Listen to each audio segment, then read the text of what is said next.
Hey everybody, how are you doing today? Welcome, welcome. Welcome to my first stream, and I stopped in June last year, so my first stream in quite a while. It's good to see you all. Hiyori Gaia, hi, Emperor of the Internet, Warrior Maddie, Boopage, and Odon. It's good to see you all. Some old names in here. I'm excited to be back. Today we're gonna start over my streaming schedule with something actually pretty fun. We're gonna be making a PAL from Pal Worlds. Who here has been playing Pal Worlds? Anybody? I put out a vote on Instagram, and it was pretty tied between two. So we're gonna be making this little guy here. His name is, I don't remember his name. Who can tell me what his name is? It's gonna make it real hard to find reference if I don't remember his name. It's like something Howl, Growl Howl, Fire Howl.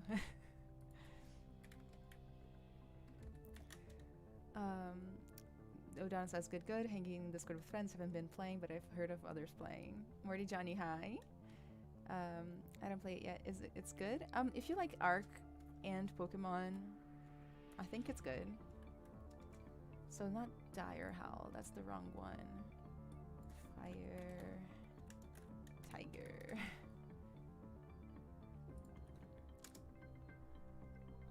Forgetting the name of the thing is pretty bad. Bad timing. Let me see on my phone here, because I think I have what do you call it? History, you know, of myself searching for this thing.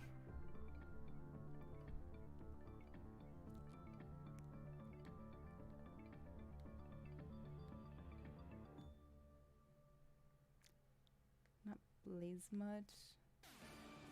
Blaze Howl is what it's called. Let's get a couple extra images from Blaze Howl in here before we can sculpt him. But we're not going to sculpt him in the exact same way that it's made in Pal Worlds. We're not going to use the same style. I'm just going to use my own style because I thought that would be more fun for today. What do you guys think?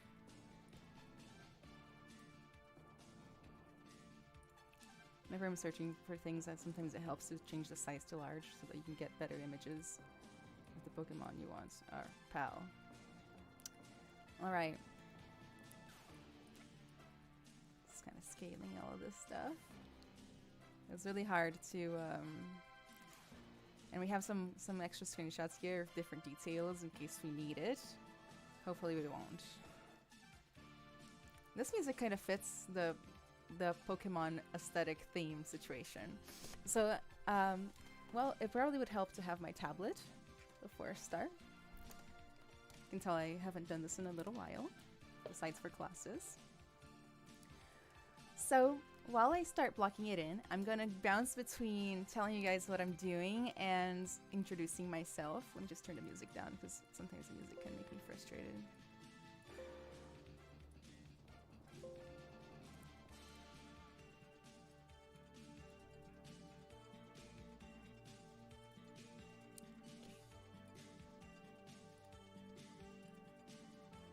You saw ZBrush site? Hi.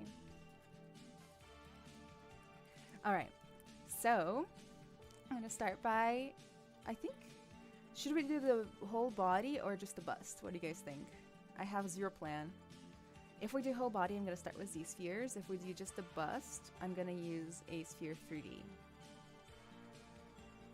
you make your blackouts with Zspheres? Yeah, if it's like a whole body, something like more long, skinny, I'll do. Okay, if you guys want whole body, I'll give you whole body. Alright, then I'm gonna hit edit, one of the most important steps, X to turn on symmetry, and then Q to start drawing in the Z-sphere chain. I have a whole tutorial, by the way, on YouTube about how to use Z-spheres, like, if you guys are interested in learning. It's a really good, easy way to get started with blocking something out. And I'm just gonna create the torso area. This will be his head.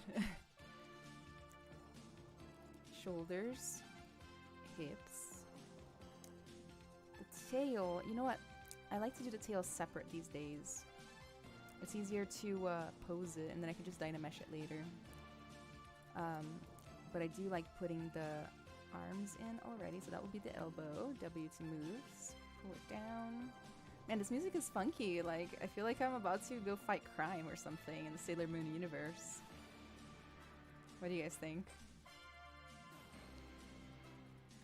And then paying very close attention to not add the wrong amount of joints to the back leg. Oh, something that happens to my students all the time.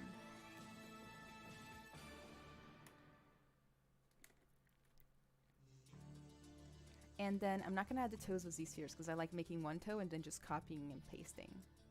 That's the easy way. If there's one thing I like, it's to save a little time, you know, when I can. If I can save a little time, then I will.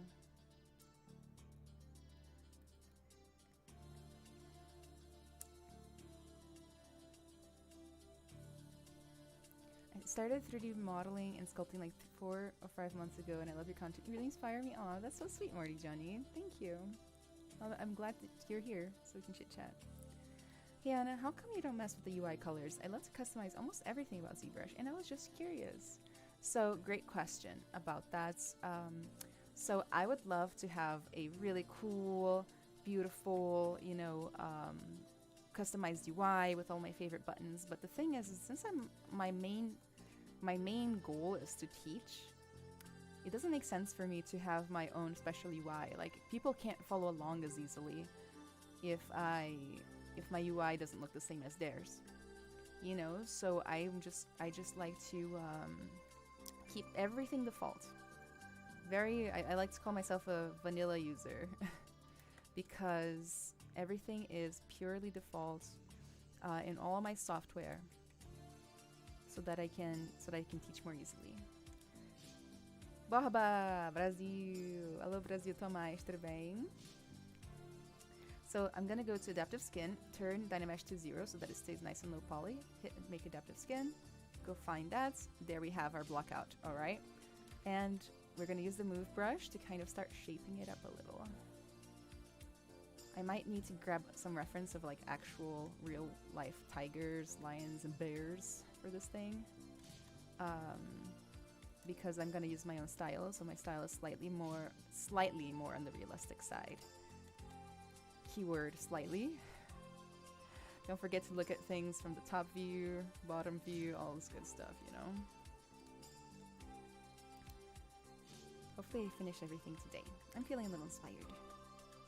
I don't know if there's any other streamers after me. If there is, then I have to stop at a certain time. If not, then I can just keep going.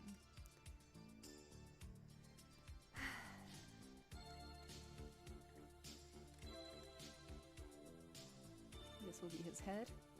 I think I can keep the head lower a little bit. Can you put my mic a little closer? Yes, I can also turn it up a little. Testing. Let me make sure that I have the right mic selected.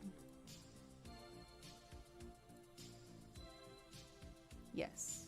Does this sound better for you guys? Does this sound better?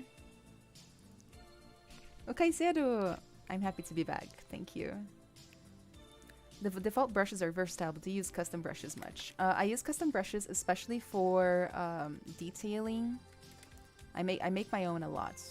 It's a huge part of what I teach, is like how to make your own brushes and whatnot. So yes, I do use default brushes and I use custom brushes. And I also change the default brushes a lot, very often when I'm working. You'll probably see me change the brushes today a bunch.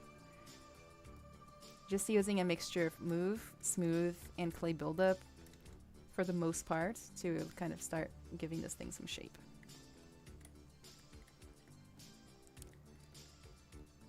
It sounds better. I'm glad you told me. Thank you. I hate going back and watching the video. Well, let's say I don't watch the video, but looking at the video and realizing that, you know, I sound bad.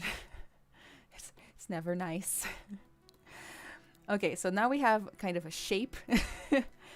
There's a somewhat shape going on here. I'm going to use some Dynamesh to kind of start allowing myself to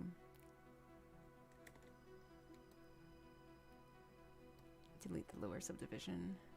I just want to make sure that the Dynamesh resolution is pretty low, like that. to allow myself to add a little bit more detail and using the same brushes. So let me introduce myself, guys. My name is Anna Carolina. I've been streaming ZBrush for a little while. I think like 6 years. It was actually my stream anniversary on this channel in January this year. But since I was taking a little break, I didn't actually say anything anywhere. I'm currently a professor teaching how to make games and virtual reality experiences. Everything from coding and tech art and design to sometimes art even. Sometimes when I'm feeling like I want to spoil myself, you know, I do a little art and show the students.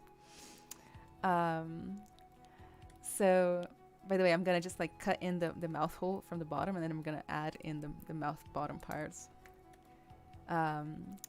And right now I'm making a cool project, which is a procedural dungeon. Started 2 days ago. I'm excited about that. What else do I have going on? I do a little bit of everything when it comes to games. If you guys have any questions about any aspect of the game creation pipeline, feel free to ask. You know, I'm from the VR field. I've done a lot of serious games and training simulations. I did an internship at NASA. I used to work for the Air Force and a bunch of the most random companies you can imagine, for like making VR stuff for them. You know, done a lot of freelance, lots of good stuff.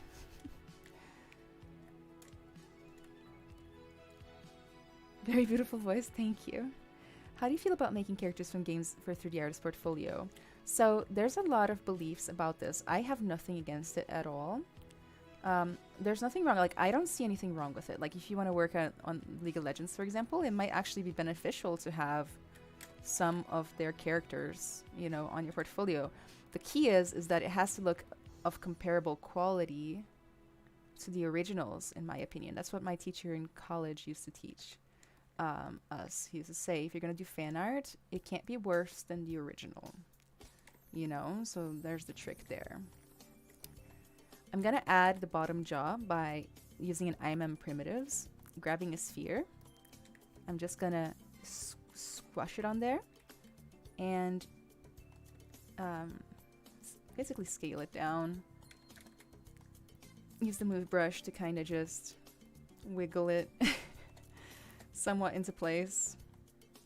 Sometimes I just yank the jaw out of the face. You know, I change my methods of working every day.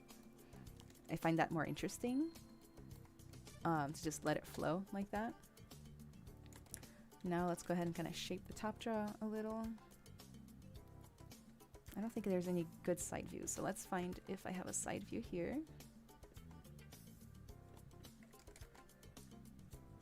And again, it doesn't really matter too much what the original looks like, because I am going to be doing just my own take on this thing, using a little bit of real tiger anatomy, a little bit of my imagination, and then a little bit of everything. So yeah, I think there's nothing wrong with doing fan art on your portfolio, as long as it's good quality. Really good quality. You know? Let's update the Dynamesh, make it a little higher poly, maybe 64. Like that. And then we can really start coming in here and really start adding a little bit more form to the creature. Yeah, it's almost like a very cat-like face. I'm gonna add the hair on his face later. But he definitely has like a little evil brow.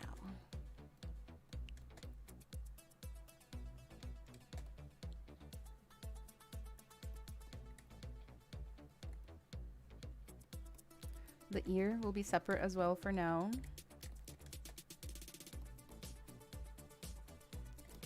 The neck doesn't matter too much, considering we won't see it very much.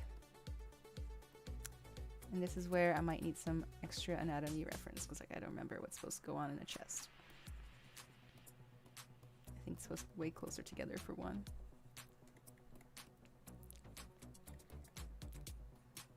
A rib cage. There's always a little gap here.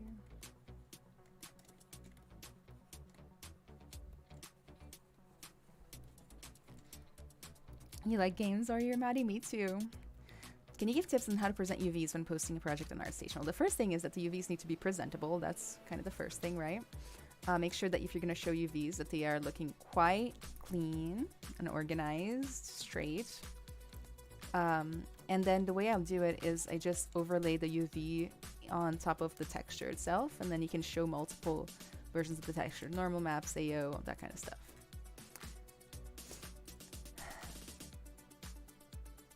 If you look at my ArtStation, there's a way that I presented a piece that I made back in college. I mean, it's old, but you can see a lot of the way other pros present it.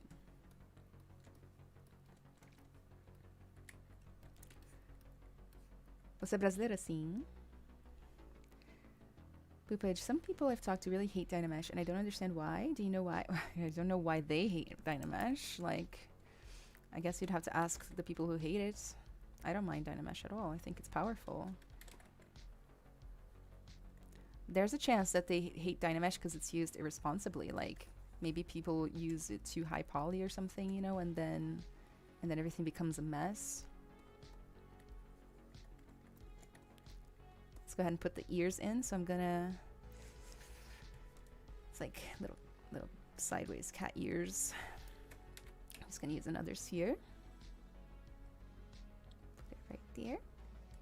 And then use the move brush to just kind of go to town.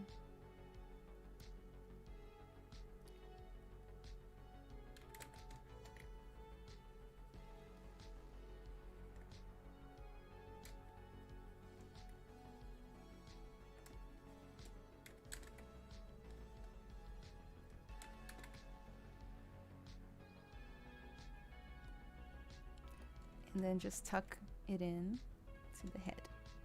I like it when it makes this C shape here. It kind of helps a little bit. Just kind of already pre-pose it a little. Use the pinch brush to make it more pointy at the top. You don't want to make it too thin, otherwise Dynamesh might ruin it though. You gotta wait a little bit more. You know. The next thing we should probably do, I have no idea what this thing's wings look like, actually. We'll do the wings last. I don't want to worry about that. What is your pipeline for getting your characters into the game engine? Like blocking in Maya, detailing ZBrush for game animations, and importing into the game engine. So I do the entire sculpting modeling process in ZBrush. Then I retop in Maya, which is like basically adding, creating the low poly topology, you know. And then... Sorry, window. I want to create a new window. Okay.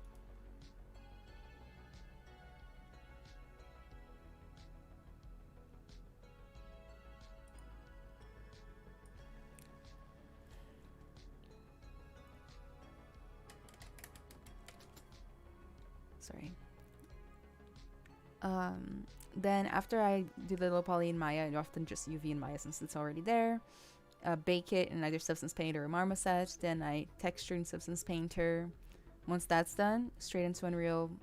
If I need to rig it or whatever, it'll be rigged in Maya or Mixamo. And then it will be animated in Maya as well. What's my ArtStation name? Anna Carol. If you search for Anna Carolina _art, you'll be able to find it. Also, I have my username or my link tree. I guess I don't have it anymore. I have my link tree right here where you can find all my links, okay? I just posted it in the chat. I was gonna go search for a pure ref that I had that has a bunch of lions in it. One sec. Oh, and I froze it.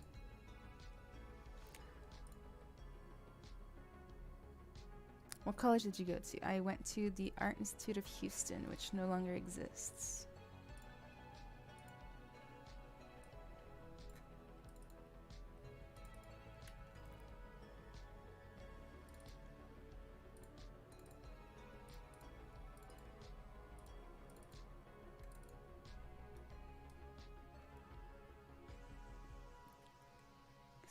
should lion reference here from an old project, but I did accidentally just get rid of my, what was it called again? Blaze Hell reference. So let's go get that back. Everything's going perfect.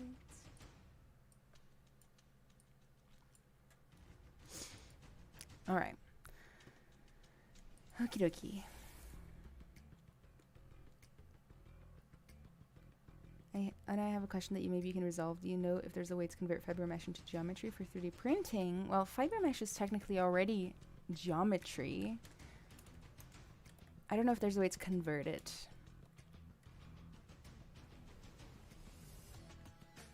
To like have thickness. Like you could just add thickness to it all. It'll probably be really heavy, or maybe you could use it as a spline. Like you can do the frame mesh, use it as a spline to like place other tubes in it. I don't have any better tips for that.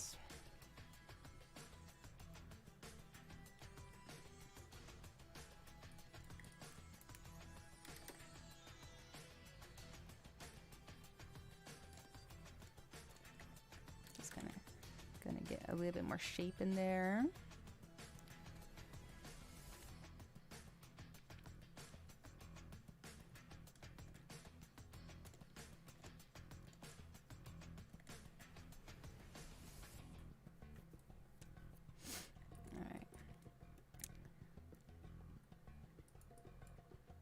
Let's go ahead and add in the eyeballs. So I'm gonna just go ahead and do another insert primitives, grab the insert sphere, let's just put them in. I'm gonna make them slightly bigger than I would for just a normal lion, I think. And then I'm gonna go to split, unmasked points. That way the eyeballs become their own thing. You know what? Let me get out of red wax. I can't believe nobody has mentioned the red wax yet.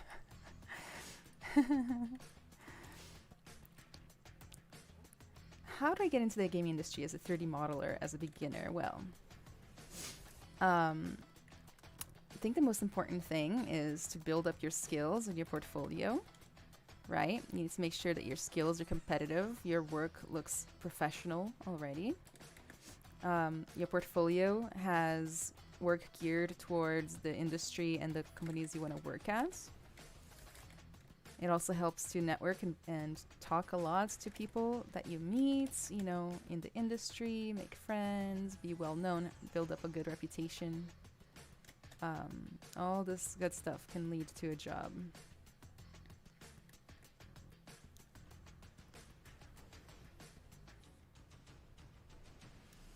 Hi, Flip Campus.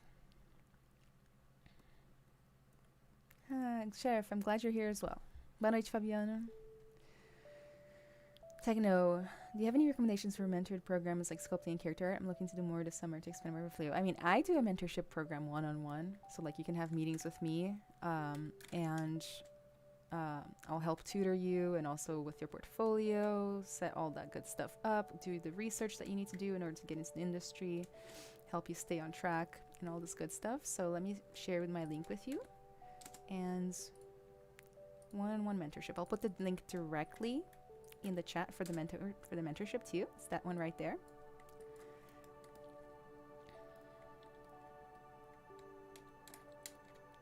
Guys, I'm feeling slow.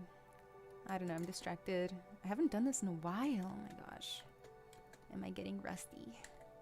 I think I'm rusty, guys. Let's pluck out the fur so that people know when they see the stream, they're like, wow, is that the guy from Power? These are the things I have to think about. Okay, let's add a sphere. Let's make the sphere neck-sized. Right there. Right there. Great, great. 10 out of 10. I think the hair is just kind of... I can't tell. Is it continuous? Is it continuous? Let's find out. Kinda not. Mine will be. Let's do it. So I'm gonna just use the move brush to kinda like bring some hair to the front.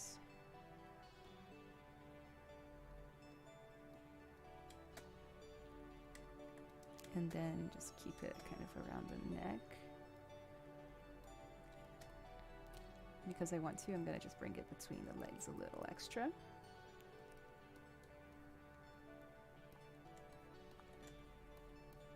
Then we're gonna grab the clay buildup and just kind of sketch on it to give it more of a hair feel. I guess it's flames, not hair, but it's hair flames. And then we're gonna grab the snake hook brush and turn on AccuCurve under curve, AccuCurve, which will make spikes. And then we can just kind of come in here and just create some cool spikes.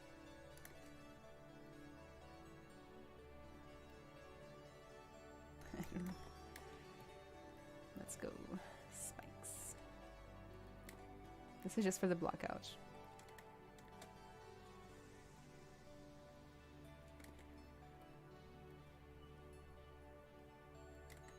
We're actually not going to make the real hair this way. Okay? This is just to give us the right vibe.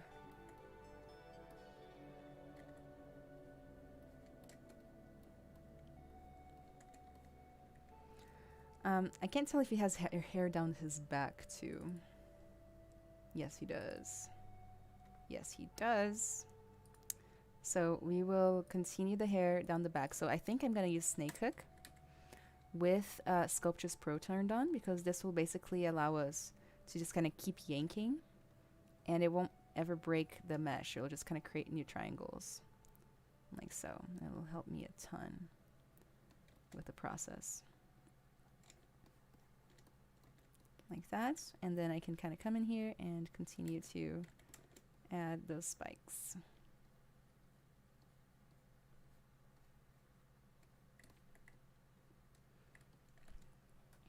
Oh, your skills are mind-blowing. Thank you. How am I doing? I'm doing okay. Starting to do better. You know, I had a rough year. It's part of why I disappeared on you guys. How often do you create realistic hair in your sculpts with fiber mesh in ZBrush? So I use ZBrush to do hair cards. And I use fiber mesh to make the textures for the hair cards. But I do not use fiber mesh to do the whole groom.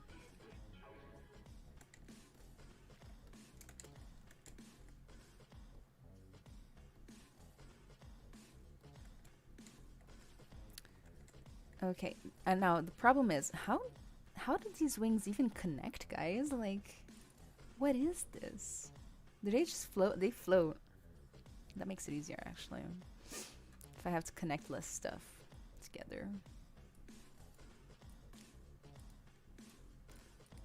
Should I do the yellow version or the blue version of the character?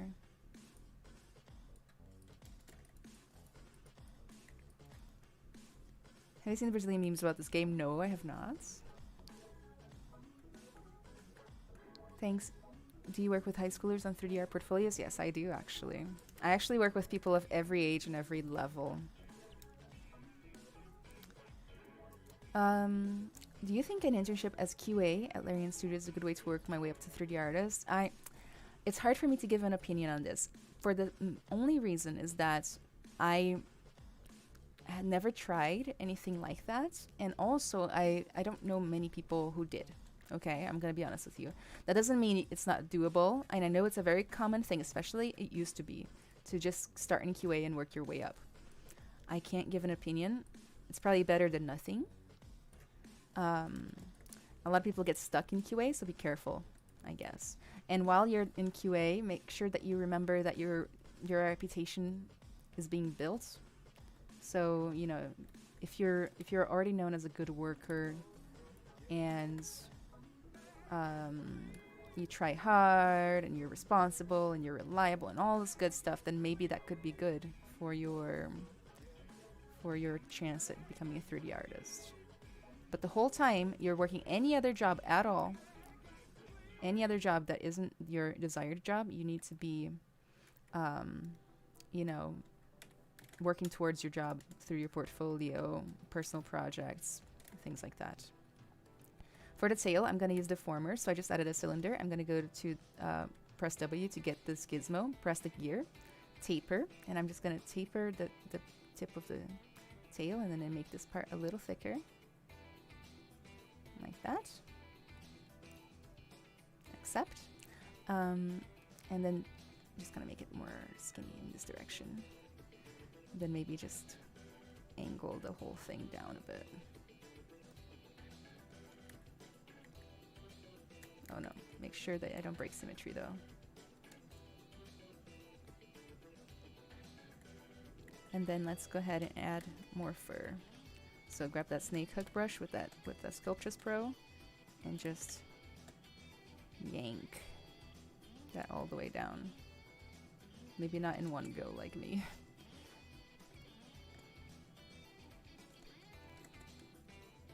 Remembering that this is just a little block out for us for later.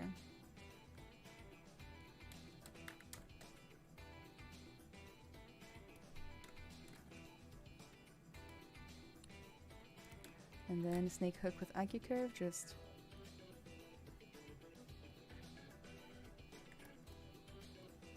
all right. Yellow version or blue version? So I have 3 votes for blue and 3 votes for red and yellow. Well, crap. Whoever votes it next gets to decide. Center says, I worked as QA for 3 years on game dev, and now I'm changing to 3D artist. It can help. However, I think that what I did wrong is that I spent too much time as QA and maybe wasted it a bit. Put up a poll. Blue, blue. Okay, blue one. Blue one, blue one. Everybody. So let's paint just the main, since it's just a block out, blue, so that it's more exciting to look at.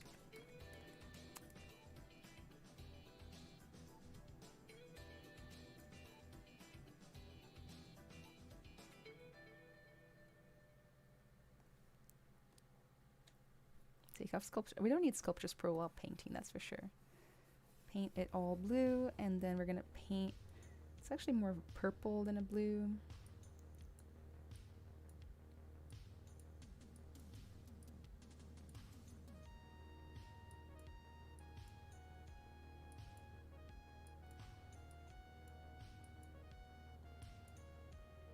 Color match situation right here ain't looking so hot. You know what? It's okay, because there's a feature that lets us change the colors. So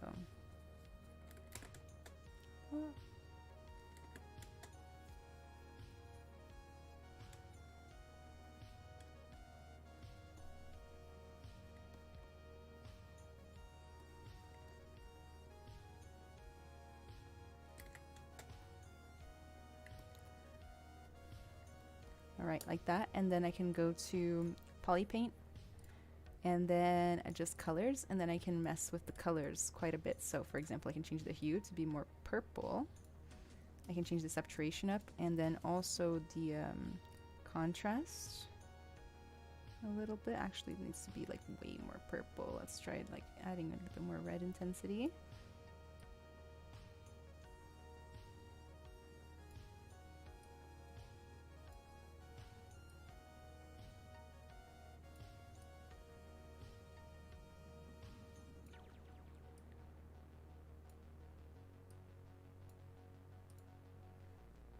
Yeah, close enough.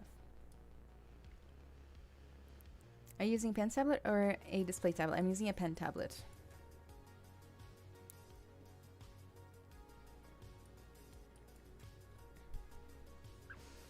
Alright, so what's next, guys? Now we're just gonna keep kind of blocking the thing out. For this, I'm gonna dynamesh the little tail as well. Low resolution. We're just gonna add a little bit of volume right here, so it kind of starts to match up with the booty. Also, I'm gonna kind of squish it down a little.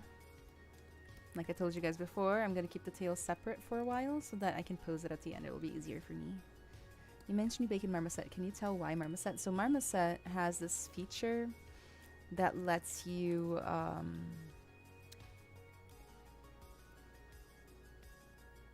fix the bake in real time by like painting on it. Like you find where the problem is and you like paint on it and it gets better. And Substance Painter doesn't have that. None of the other bakers have that, as far as I know.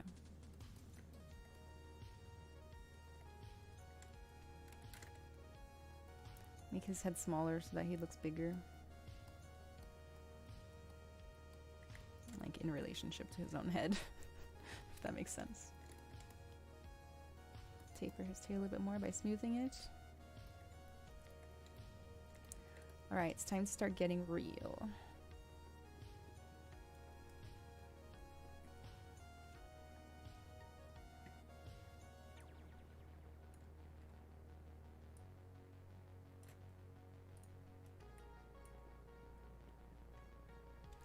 I'm gonna go ahead and Dynamesh this a little higher. I kind of like double the Dynamesh every time. And then I'm gonna come in here and I'm gonna start by adding eyelids using the Dem Standard. I just like to do an inverted Dem Standard by pressing Alt and just drawing along the top and the bottom of the eye. And it'll just kind of create a little ugly little eyelid for us. It's good enough to get started on the Dynamesh process. Then we can kind of refine as we go.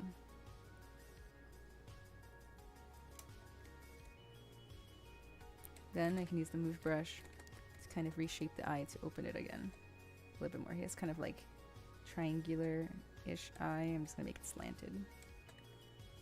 Push that in a little bit.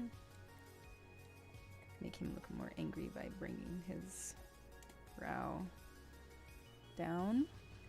Then I'm gonna add some nostril holes and the actual area around the little nose.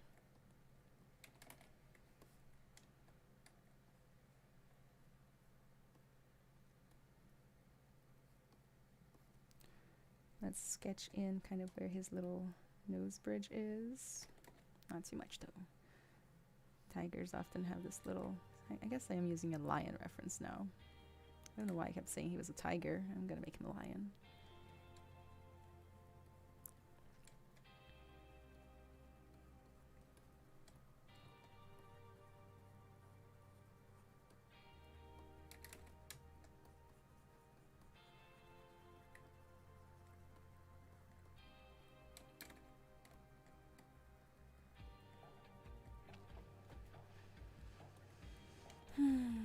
Do you use detail levels when you use secondary forms? Yes. Well, secondary, yes and no. Like I do, but I block them out first in Dynamesh. Sometimes. Again, like I said earlier, I kind of change every time, you know?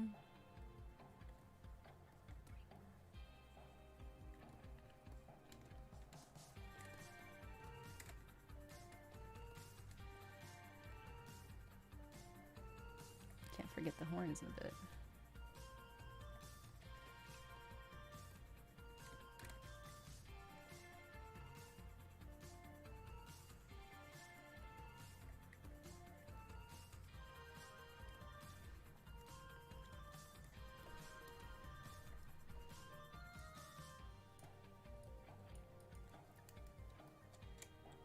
A little extra pinch. I think I made the ears too big.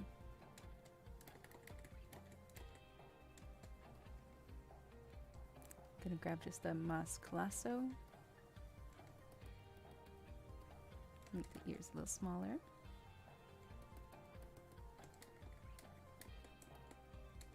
Looks like I also masked the entire rest of the model.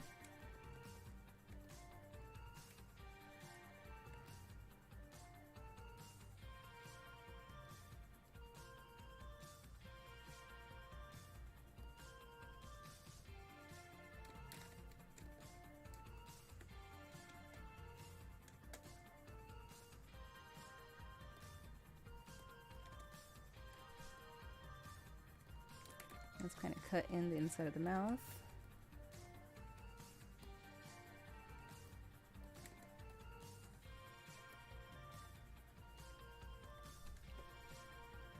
As a beginner in 3D art, what were your struggles? Literally everything. When I was beginning, like at one point I broke symmetry in ZBrush and I didn't know how to mirror again, so I just did the whole model, like each side, I did that separately, you know? For example, just one example. It's really easy to waste time. That's why it's good to have a mentor or like a tutor or a teacher or somebody, you know, a friend, you know, who can help.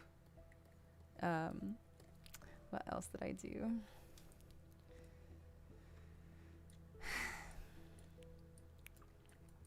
I struggled with anatomy, I struggled with the tools, I struggled with literally you name it.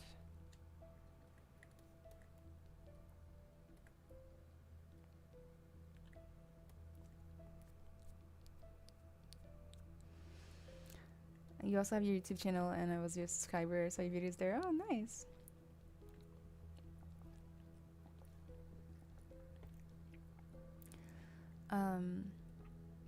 Let's just kind of block in the horns real quick. I'm going to do the same thing I did with the tail, except I'm going to append a cone.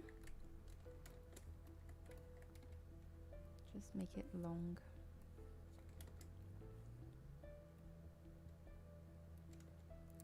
And then put it kind of where it's supposed to go. And then we're going to use a bend curve deformer. Let me just figure out what the shape's supposed to be.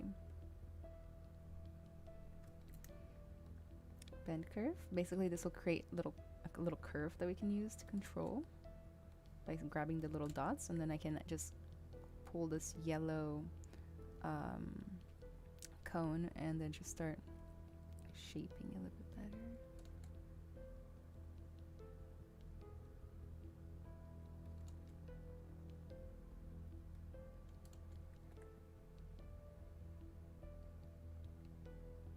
What it's supposed to look from the front.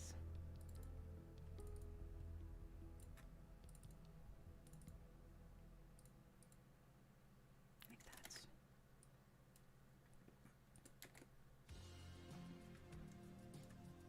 It's way more horizontal than I thought, and more chunky as well. This is just a little block out.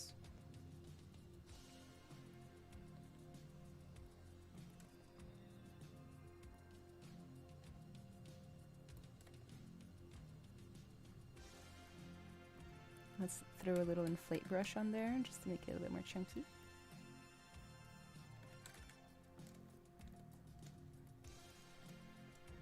And then mirror. So geometry, modify topology, mirror and weld. First we gotta mirror it so it goes from left to right. Remeshing, mirror on the X, then let's go mirror and weld. Hooray!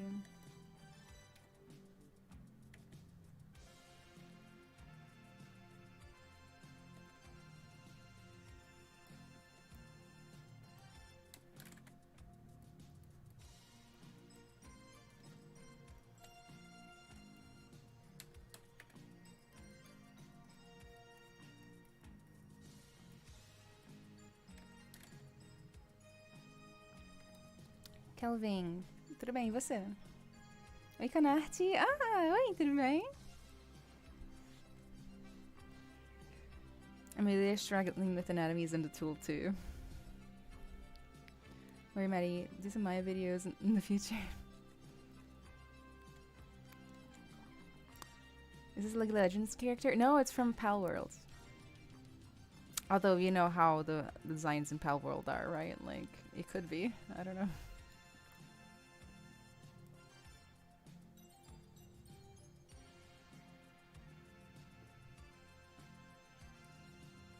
Now let's block out those little wings. How do I want to do that?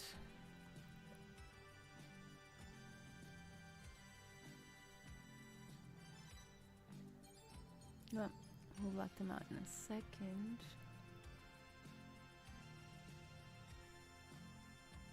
I'm just trying to think of the process for that. I'm just gonna use some curves for all that, and probably the whole fur too. He looks amazing. Thanks. I mean, either the character or my character. I don't know. I'll say thank you anyway. Just gonna assume the compliment is for me. Let's go ahead and make his eyes prettier.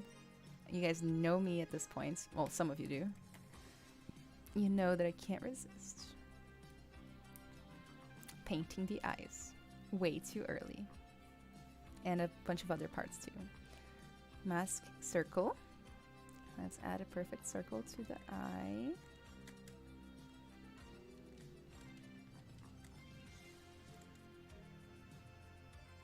Invert, and then I'm going to paint it black. In fact, let me go ahead And I'm gonna just fill the body with whites because otherwise it's gonna keep changing colors every time I try to paint and it's gonna be distracting to me. Then we're gonna start painting it orange by starting with a very dark orange color. God, I don't like the song. I'm sorry. How long has this song been happening for? So like I'm gonna go from like a reddish, you know, to an orange yellow, slowly building it up, and I'm gonna focus on like the bottom parts of the eye. Create like a U shape every time, smaller and smaller.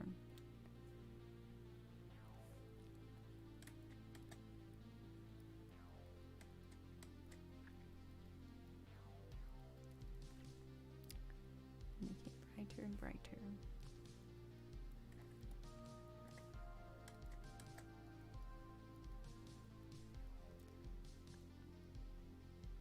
Until I practically get to yellow.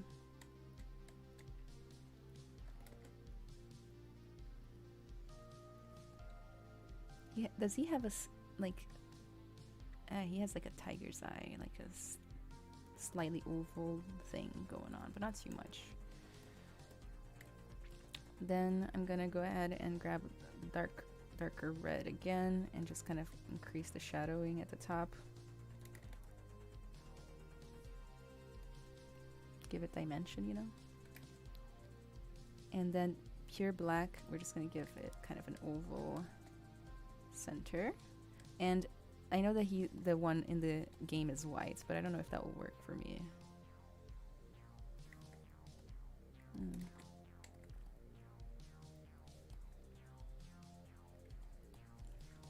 Maybe if I like add a little white in there, just to stay true to the game. Something like that. And then I'm just gonna add a little bit of darker color here to the outer part of the eye.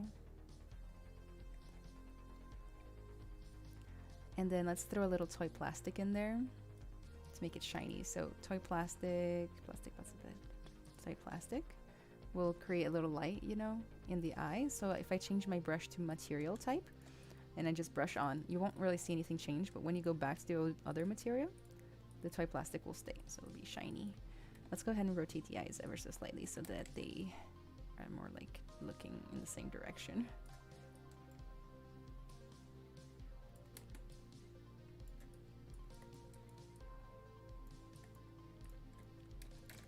And then let's fix up the eyelids a little. Gotta make sure that the eyelids follow the curve of the eye whenever possible, you know?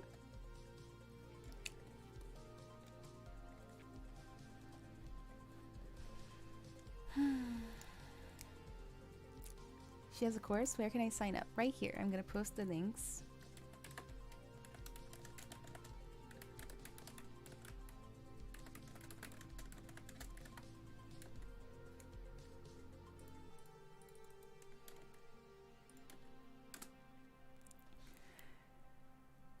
Actually, pursue your featured anatomy course. Really helpful. Oh, I'm glad. You know what? I recommend getting the pack that you get for all my courses. It's the same price as one course, and you can come to the course live every Wednesday. Don't get the single courses. Get the pack that comes with all of them. That's like hundreds of videos. Same price. Can't wait to start working on the texture. I love painting. I love painting. Let's make teeth and a tongue. Guys, I've made so many teeth and tongue in the past. Like, I get tired of this stuff. I should just start copy and pasting. But then nobody would learn anything, right? Let's put the tongue in there. I'm just going to use this flat circle.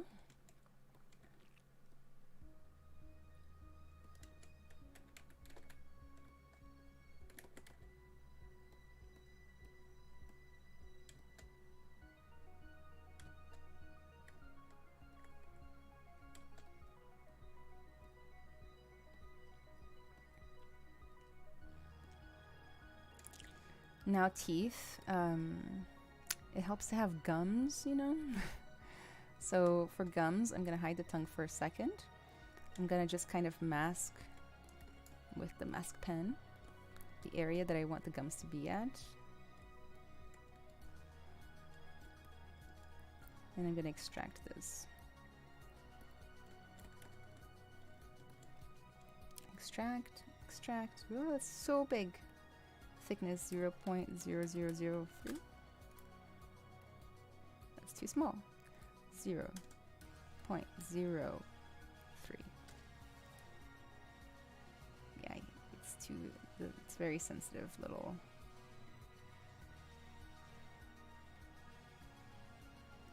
0.009. Okay, it's better. And I can just kind of come in here and smooth this thing down, you know?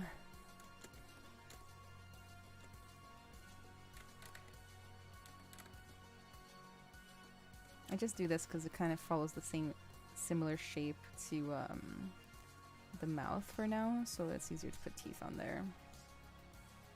And there's the tongue.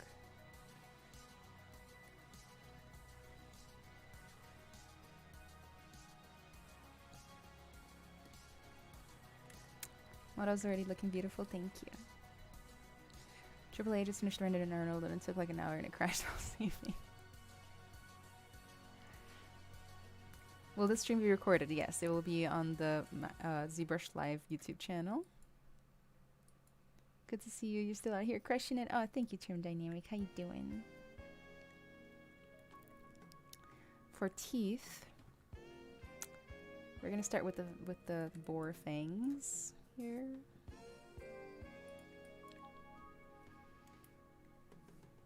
I think I'm just gonna do the same thing I had already done. I think I'm gonna use a sphere though instead of a cone. Little tooth. Then I'm gonna make the sphere long. Taper. Make the top pointy. And then put it into position.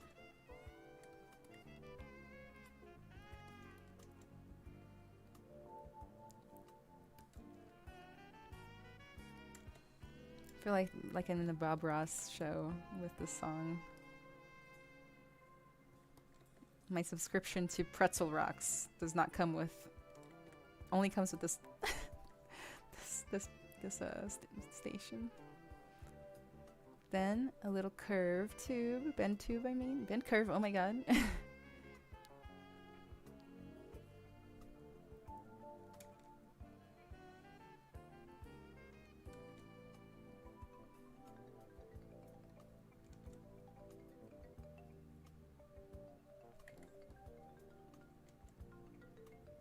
It's like an inverse saber-toothed tiger. Happy little teeth. Then let's mirror to the other side.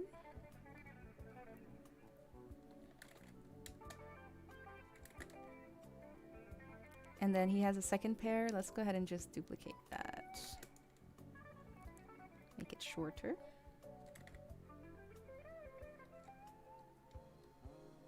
And make sure to roll them forward like this.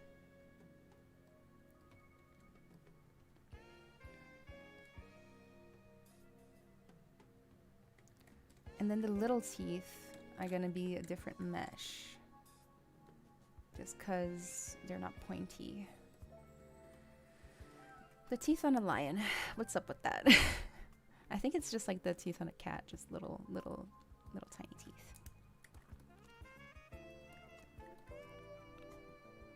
Save the render but have the images blank.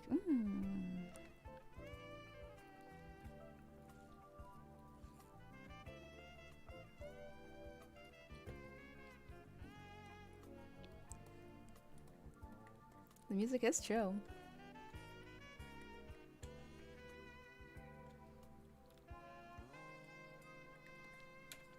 Just gonna throw on some primitives. Give them a little squish. Sometimes if you're trying to make something smaller and it moves around, try going to transform and local symmetry. That might help. Whoa, never mind. Symmetry is off anyway. Okay, and turn off dynamic as well.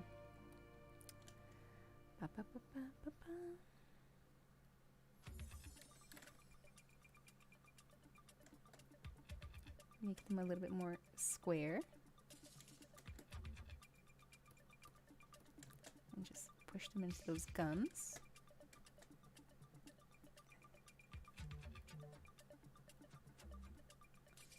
Curve. I have no idea what this is supposed to look like.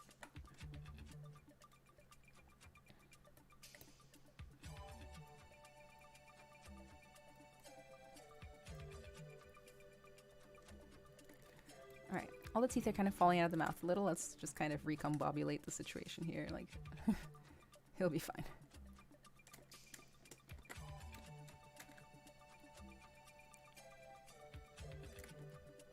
I'm gonna start to color code this stuff because I'm losing track of what's what. So let's check out what the big guy's mouth looks like here. He just has like, you know, anime colored mouth. So we'll just do that for now.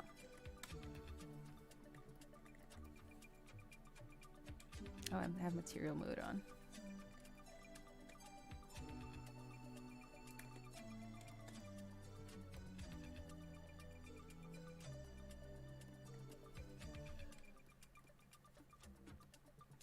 And the teeth can stay white. So it's a little easier for me to tell what's going on. Is it ability to sculpt the insides of the mouth for a video game character? Only if you want to animate the mouth.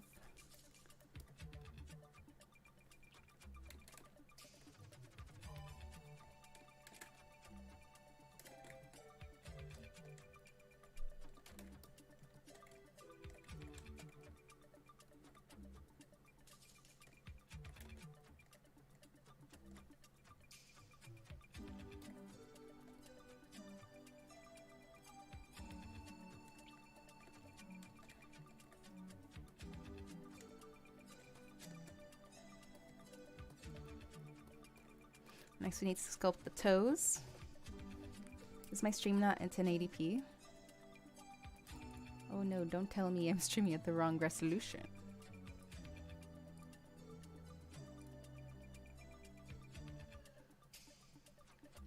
It doesn't even let me see what resolution am I streaming as.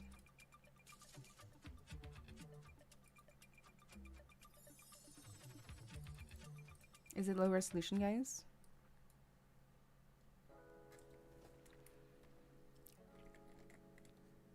Oh no, 720p. Well, awkward. And it says I can't change it until I start streaming again. So we're stuck here for now.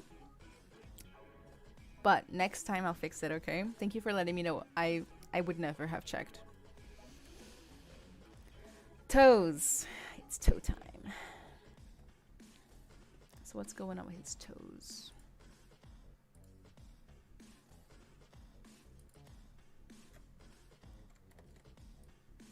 Default lion creature toes. Their solution will work for now, thank you.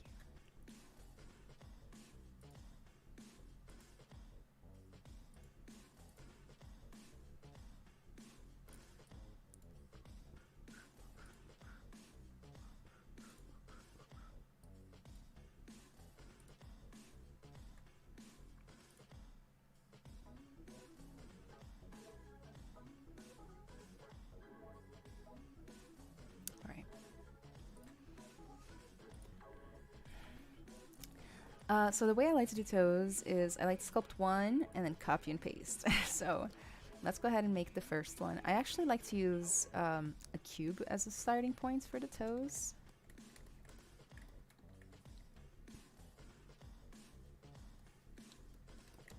Just make it a little longer. And then I just come in here and I smooth it. And it kind of creates a nice little beginning point for toes, in my opinion. You know.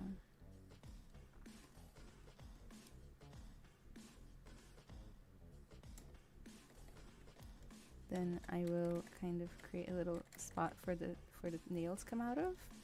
And I wonder if I can just reuse the tusk as a nail, save some time. I need to first put them in auto groups because all of the tusks are in the same group.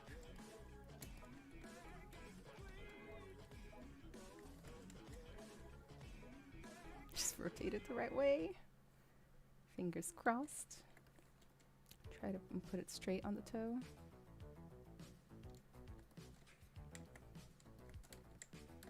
Oh my gosh. Let's try to regain control of the software.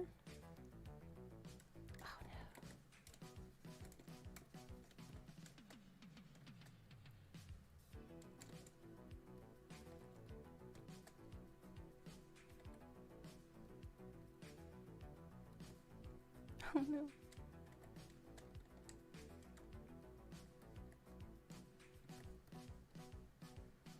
Our dream to repurpose this thing might be dead.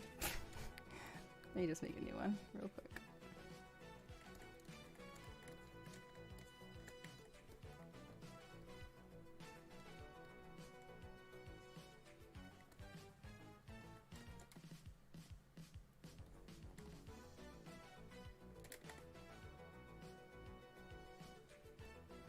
Let's taper this thing again. Plus I want it to be a little bit more chunky than the toes were, or the fangs were.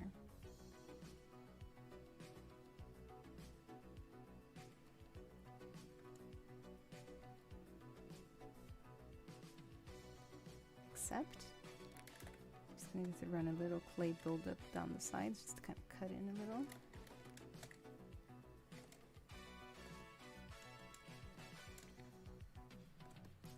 That.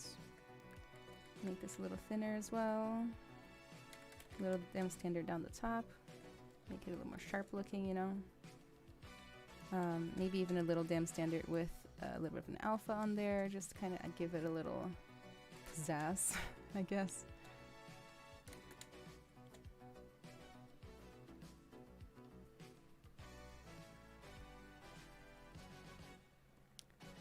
Let's divide up the toe once or twice.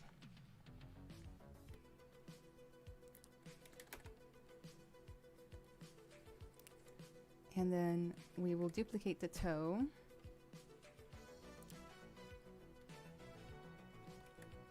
I'm just going to control drag, make it smaller, and that will be the toe pad, like the little pad underneath the toe. And then I'm going to join everything into a single mesh. Like so. Maybe make this a little longer so it will go into the foot a little bit better.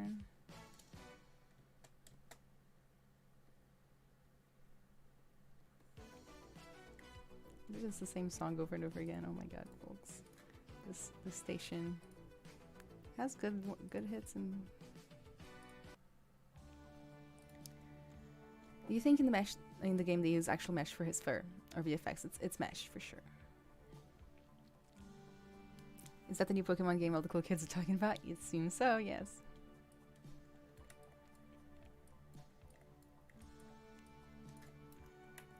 So let's make sure that all this stuff is on separate poly groups to some degree, and let's auto group this. So actually, it should be fine. And then just move it onto the foot.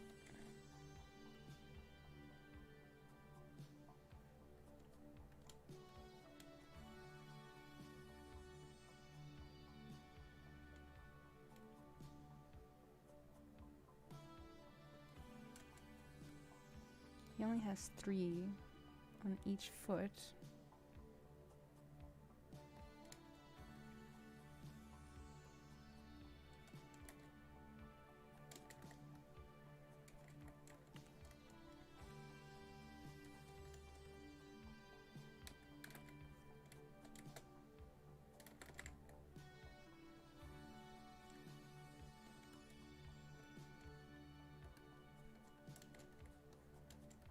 And then we can mirror.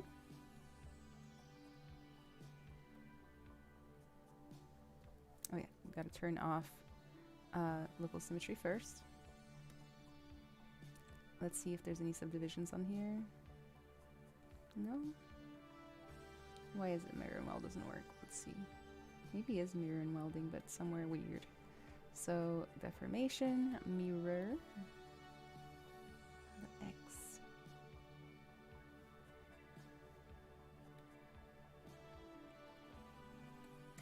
I have no idea why it's not doing it. Am I on the wrong subtool? That might explain that.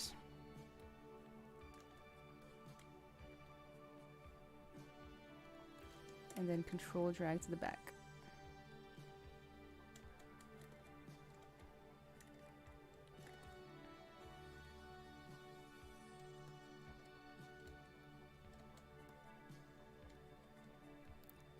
And then I'm just going to kind of move the little legs a little bit to kind of match up with the feet.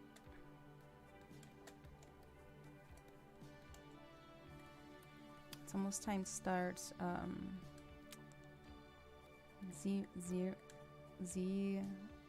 Remeshing. My gosh. Remeshing. Do you live stream much outside of this Pixology spot? So I used to, yes. Nowadays, not so much. It's been a while since I've done a personal stream.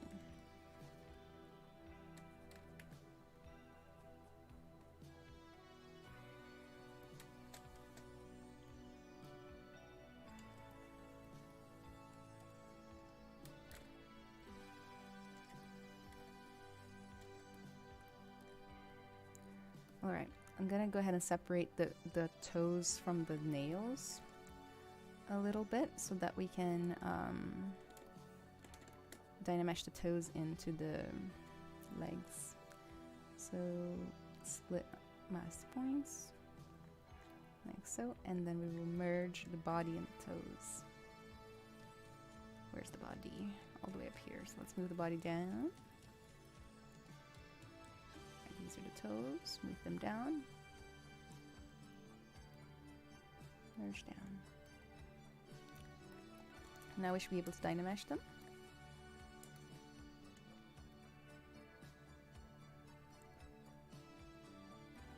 That might be a little, we want a little higher dynamesh now. A little smooth.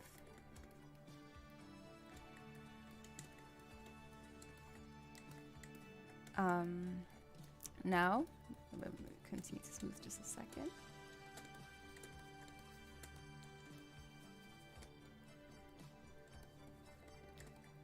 Now I'm going to go ahead and ZBrush this. I'm going to duplicate the body, hide everything except for the old body and the new body. Actually, not even the old body.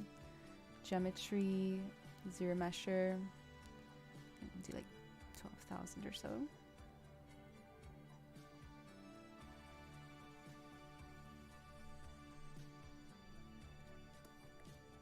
Is probably fine. So now I can divide up a few times. Oops, it's too many times. And I can bring up the old one and start projecting so that the details from the new one, the old one, go to the new one.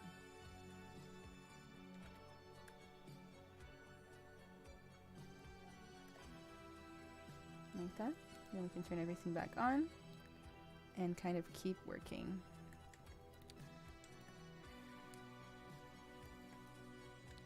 Spend a little time on the face, my favorite part.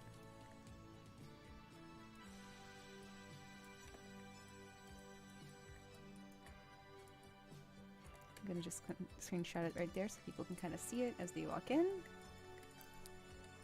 Walk into this virtual stream. And just refine. Now we can use, of course, we can use subdivisions. My gosh, I've been out of the loop for too long.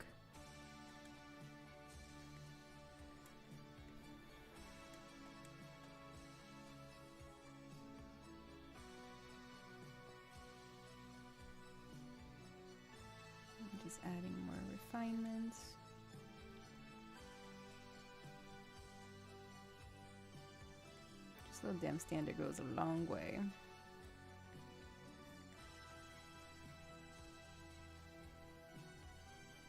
And then a little pinch just on the top and bottom eyelid so that they get a little more sharp.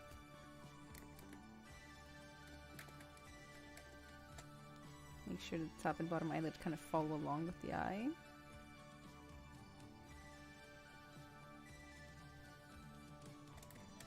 Give him that slightly angry expression. He's ferocious.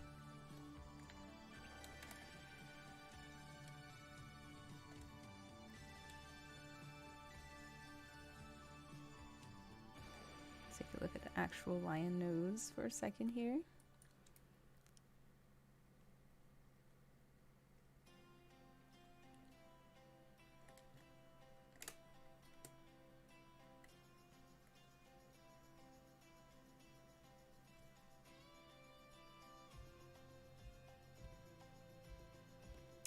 Let's go ahead and solo, and I'm gonna just pinch the top lip because it's so thick.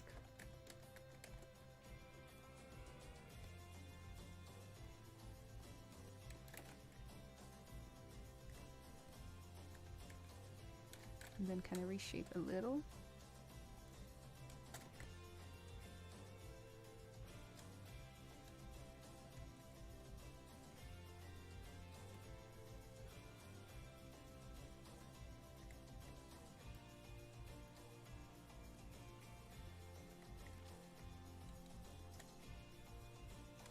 And give him a little start of a snarl here.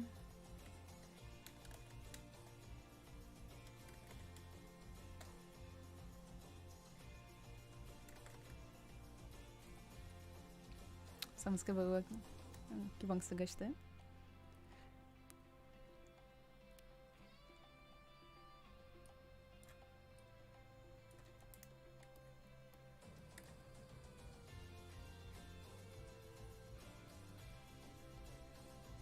Trying to work on the expression ever so slightly.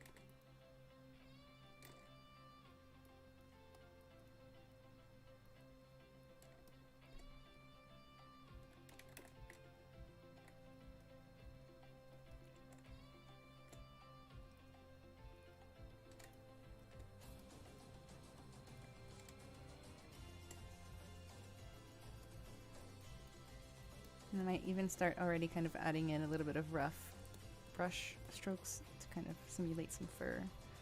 Let's see if there's any snarling lions in here.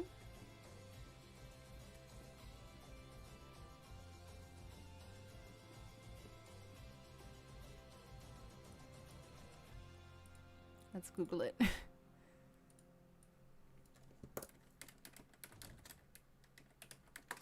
I always end up with caps lock on for some reason.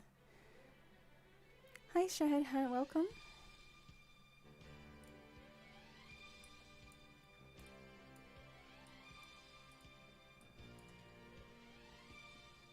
Just a little bit of a mad little face.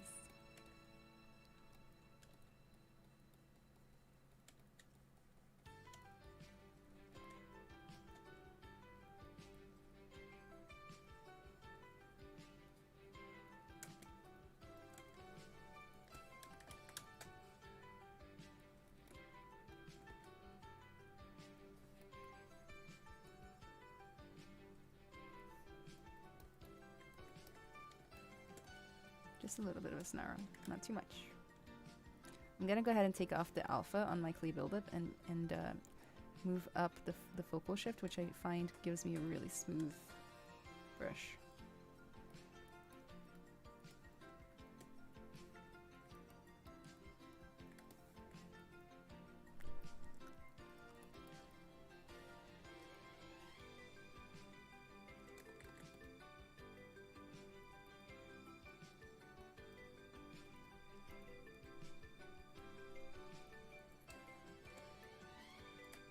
have no idea if he even has top teeth or what that would look like.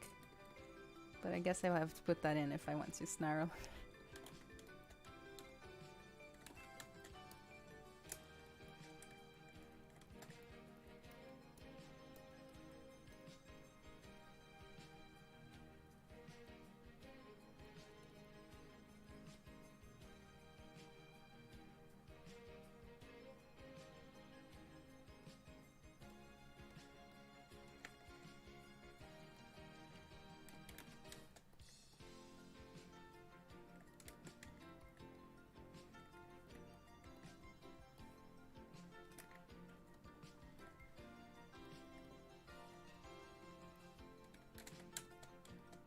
Move the ears down too.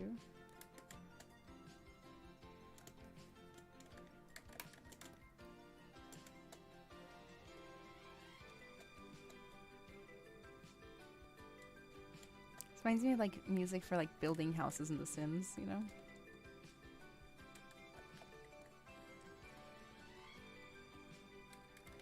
Just kind of giving the ears a little definition. I say is like absolutely crumple them into the head.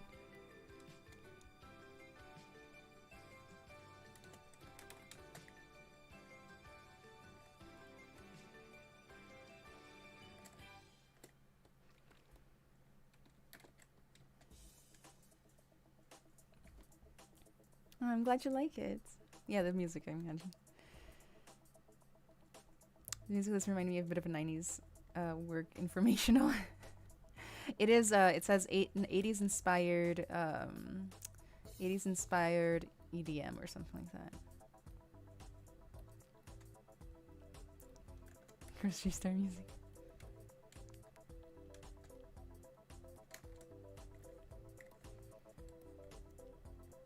Now a little bit of muscular definition for the body.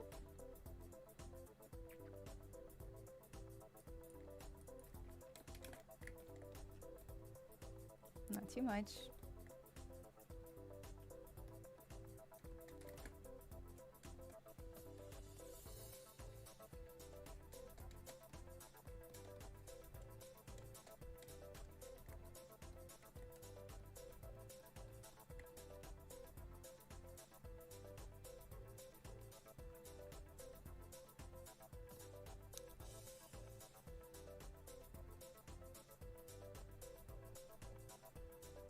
I'm doing this for an hour and 20 minutes. I thought it was forever more. Like, I thought I was already at the 3-hour mark.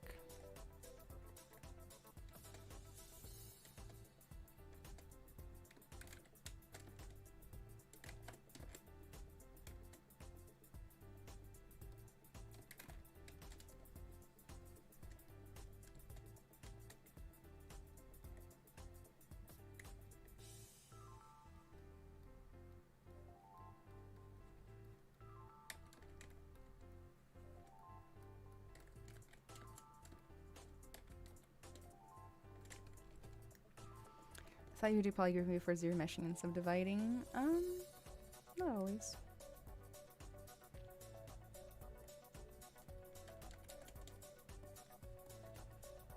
Sometimes if I try to like zero mesh by polygroup, things get a little funky.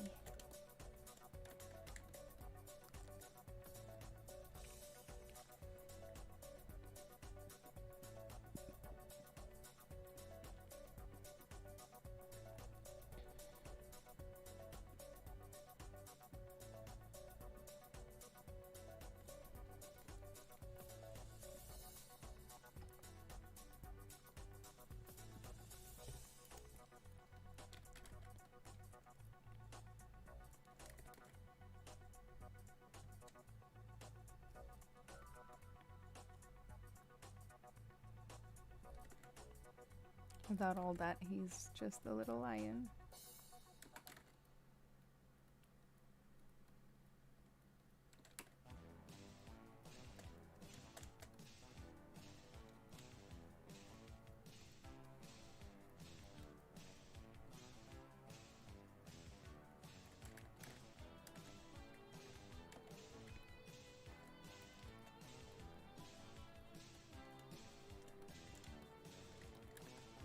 can't stop thinking about my other project, which is like a little procedural dungeon that I'm making. So cute. Well, right now it's not that cute, but it's cute in my mind. Right now it's just a bunch of cubes with different colors and like words that just say kitchen, basement.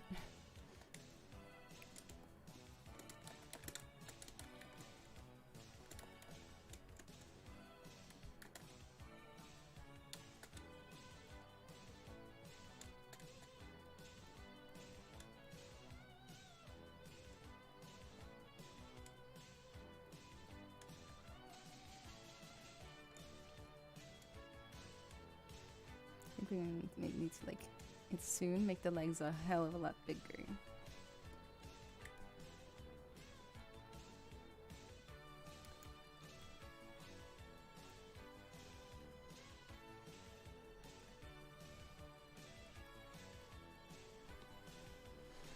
I'm gonna paint the body, move on to the hair before I run out of time. I mean, like, I'm not done with the body yet, but I will do a little paint job just because I want to. Yeah, I guess I'm a free person. I mean, I can do that.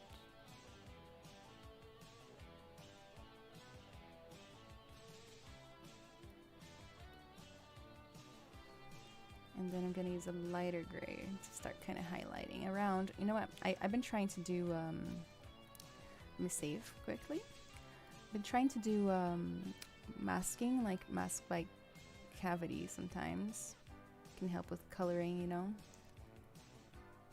So I'm just gonna like grow the mask a little bit and then like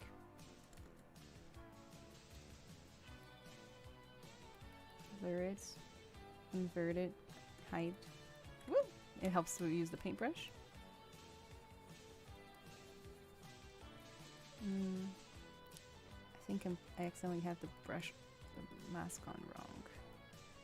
Hide the mask with Control H, and this will like start kind of letting you bring out. Blur it more. Let you bring out the high parts, while the low parts kind of stay in darkness. So I'm going to invert the mask.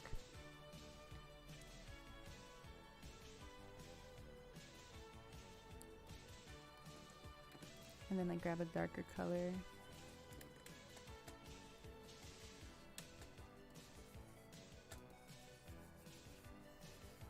That's a little extreme. There is, you can smooth color, just color. If you go on the brush settings for smooth, Control or Space and Shift, and then you turn it only on RGB, it will actually smooth. Let me give him some eyeliner. That's mandatory.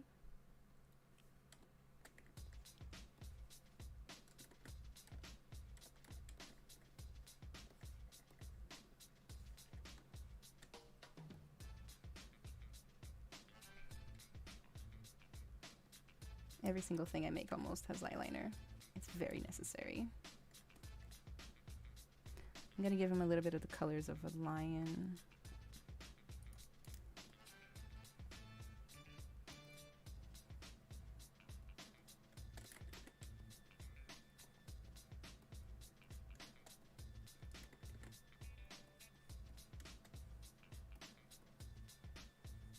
And by colors, I mean like the placement of colors, you know? And a slightly darker right here over the nose, which will also help create a little bit of contrast from when I paint the nose a bright pink color.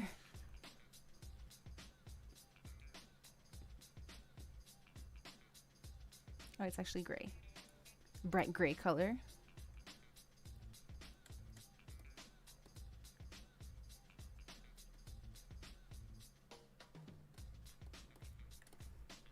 Slowly brighten it up even more. A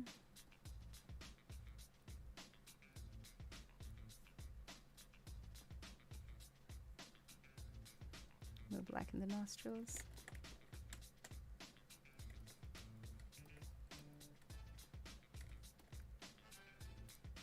And then blue inside of the ears.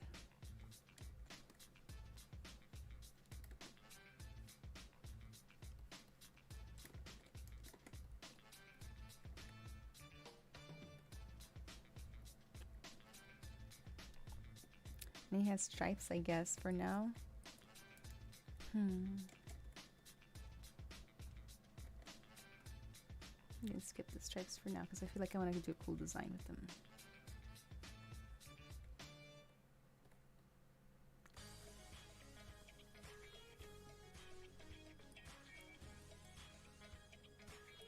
Paint the teeth, kind of a yellowish color, very very light, like in cream.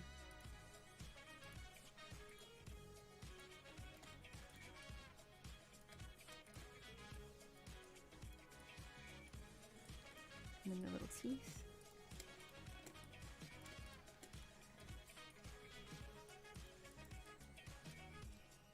Oh yeah, I should probably paint the tail a color. And then the nails are same kind of cream color as the teeth.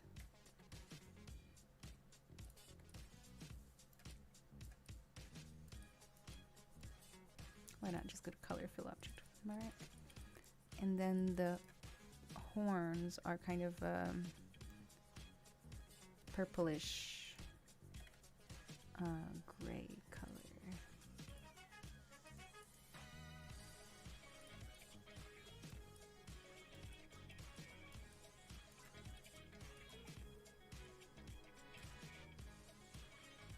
I'm gonna make these fangs bigger. I'm gonna throw a little inflate on them.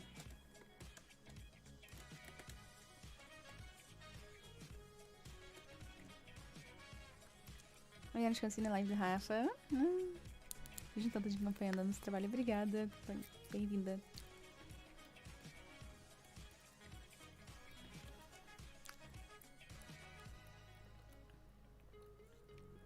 Let's take a new screenshot. Control N is clear out the old one. Control S, or I'm sorry, Shift S to do the new screenshot.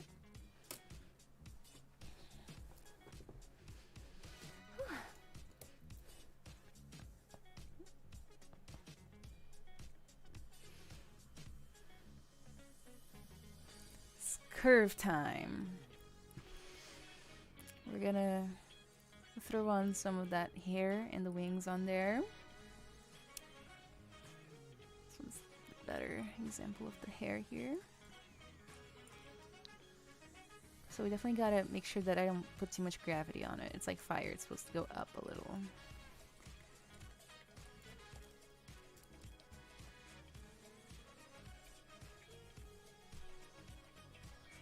So the way I like to do hair is with the curved tube snap brush, which creates a curve like this that creates a tube that snaps. Self-explanatory. But what I like to do is I like to go to stroke, curve modifiers, and size, and I like to make the root thin, the middle thick like this, and then the tip of the hair thin like that, so that it kind of creates that like anime look. Jeff the chef, welcome. And then what I might do today, I think, is I'm going to create some clumps, like some pre-made clumps, and then I'm going to apply them. Because I think it'll be faster if I do that. So I'm going to go ahead and take off this. I'm going to take off symmetry. And I'm going to go ahead and on like a sphere or something, maybe even on a separate tool, I'll create like a little clump of hair. Make Polymesh 3D first.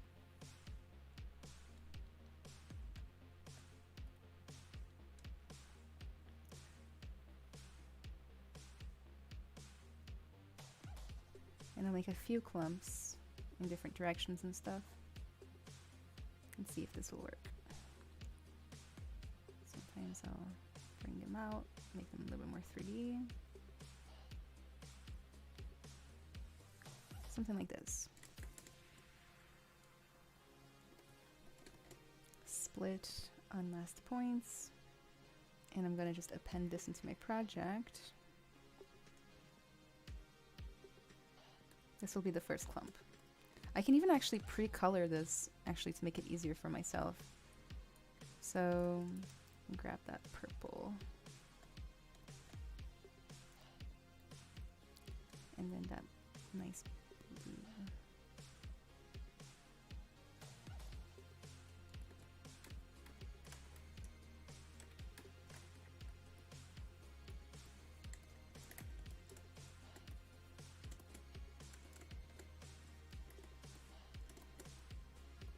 So like they have like slightly different fades, I guess. That could be nice. Let me do an even brighter kind of tip.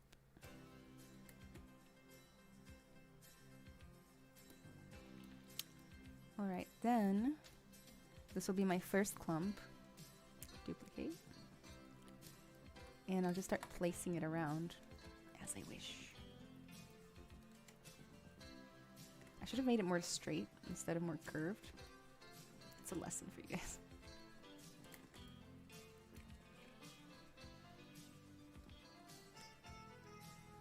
I'm gonna go ahead and hide the original hair for now.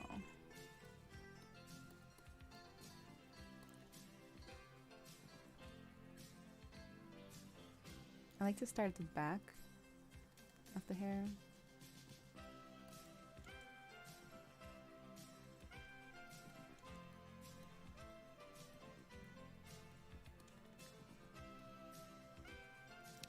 And you can even throw a little bend curve in there, you know, to make them all slightly different from each other. And I'm gonna need to make a few extra clumps, of course, because low-key it's gonna be really recognizable.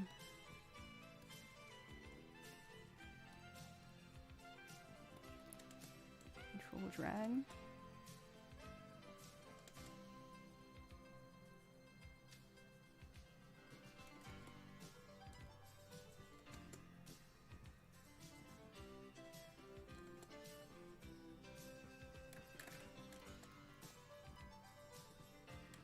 I also want it to make it more spiky. This is like the flatness is good for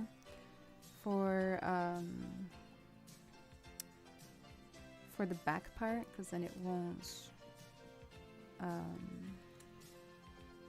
you know, kind of stick through the other parts too much.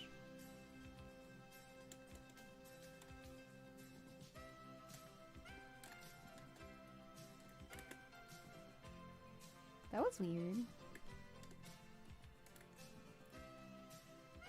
Weird little bug there.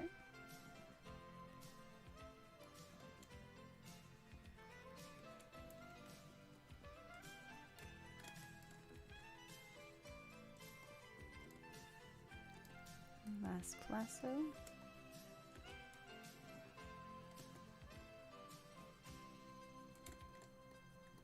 Something like this makes it slightly easier to work.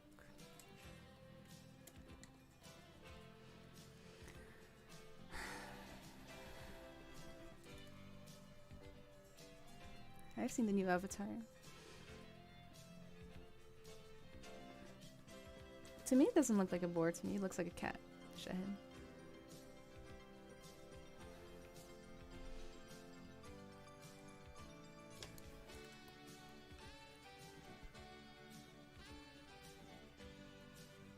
Let's make another clump.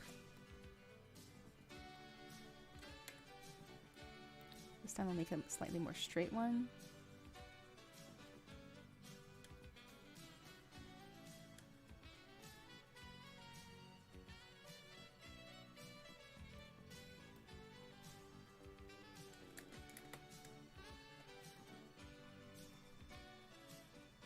So we're gonna make happy little clouds, am I right? I'm gonna go ahead and on the curve, I'm gonna say lock start so that I don't keep wiggling around the hair.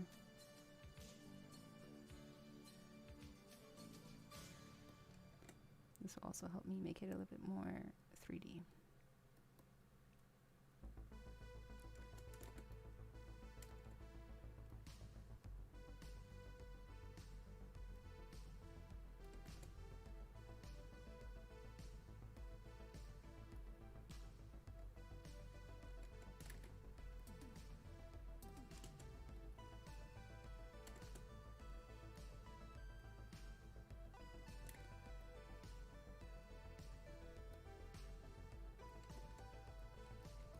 This one isn't as pretty as the other one, but okay. Split unmasked points. Select that. Quick save just in case. Come back here, and then we're gonna append the thing that we just made. Oh yeah, and I forgot to paint it as well. So let's grab that blue. If you hover over a color and press C, you copy the color, which is really nice.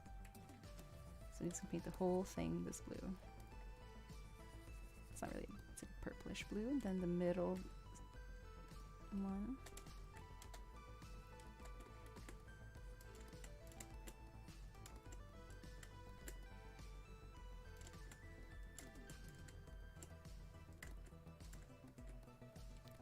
And then the very front part is a little brighter.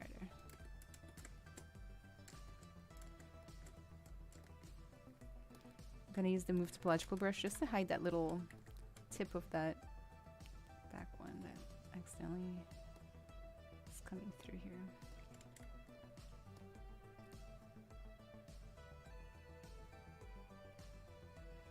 Okay, so this will be the next clump type.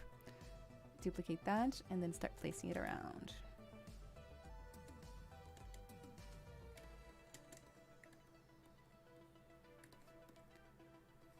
In the center. And of course, this doesn't mean that I don't get to use the old clump either. This is the beautiful part of this, is that we get to keep all the clumps and use them however we want. Little bend curve.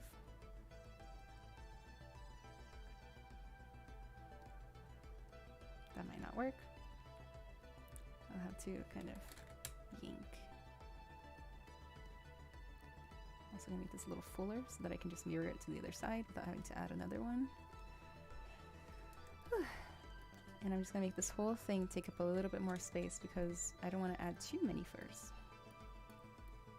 by hand.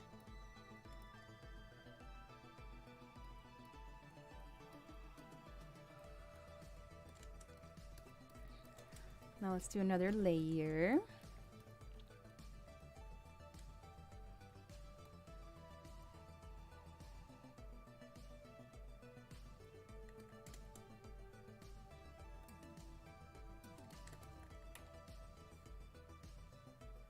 Top layer will be a little smaller.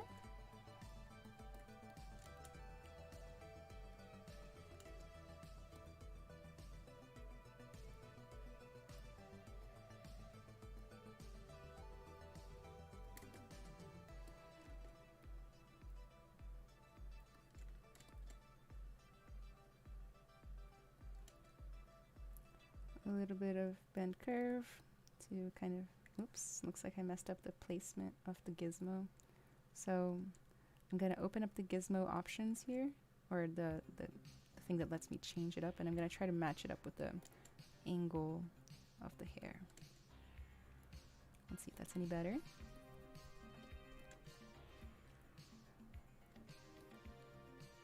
And I'm trying making it more pointy.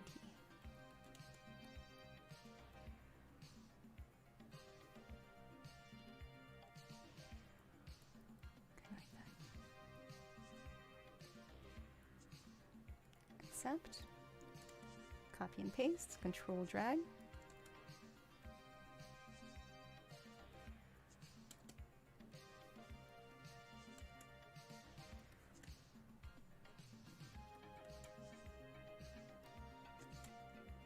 Then either move brush or a little bend curve to make it stand out a little bit more.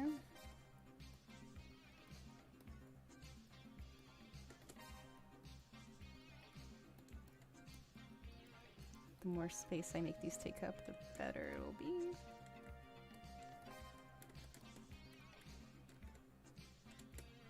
And then I might just kind of add this one to the middle here.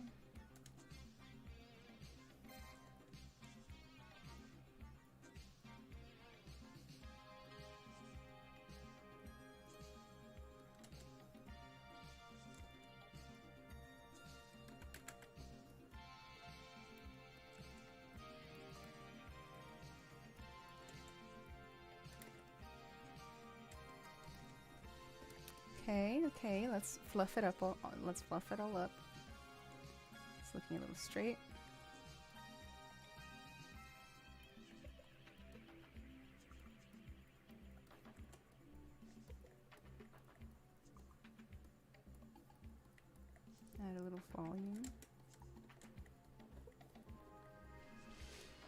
Boa noite, no plagas. I'm making a cat warrior statue for friends, so this curve snap demo was very useful. No worries. I'm glad you like it. I was under the impression you would merge both mains into one. I might. Depends on what you're talking about.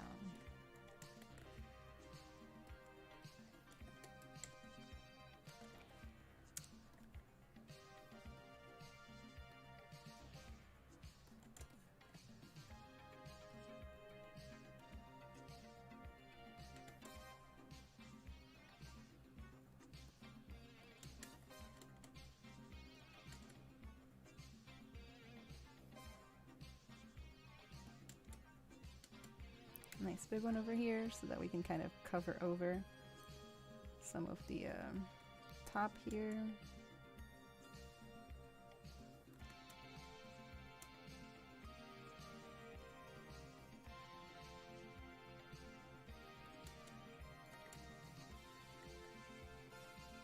Accept.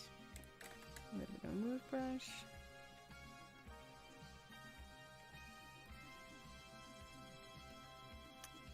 Like that, and then I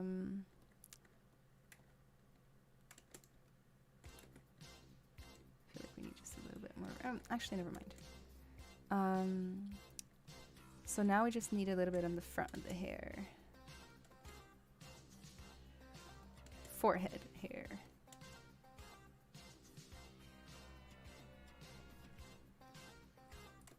It's a little more spiky.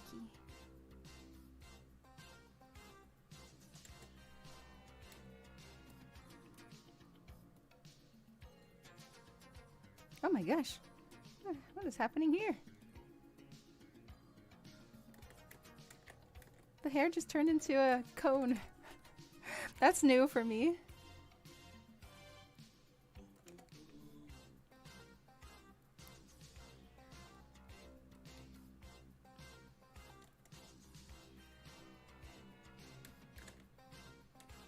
A little move topological brush to kind of help bend it in the ways that I want it to bend. I'm gonna try to get it into like a single kind of point-ish.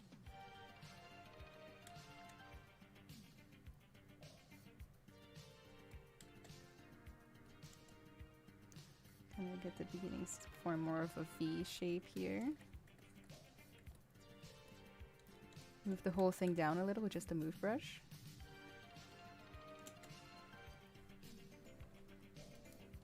Boa noite, Vini. Boa noite no play. Já falei boa noite. Is the use of Maya for topology complicated? Not at all. Not to me, anyway. The hard part of topology is knowledge of what you need to do, not how to use the tools, for the most part.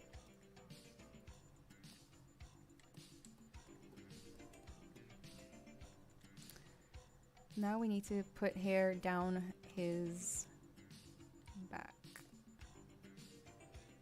I think I'm gonna do the lazy way, guys. I'm gonna grab one of the clumps. Like that. Duplicate that. Put it like in the shape. Then I'm gonna grab the other clump. Duplicate that. Move it all the way down so I can keep them in track. Track them down. And I'm just gonna create one clump with both of them.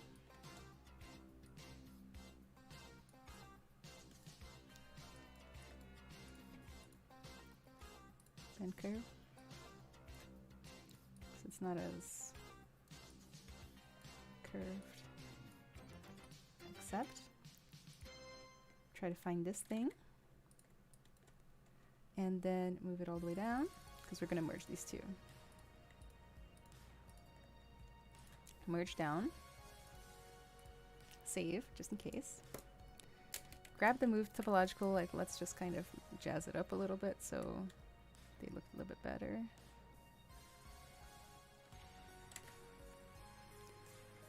Let me see what it looks like if I just copy and paste a bunch of times. It looks pretty repetitive. Let's improve that.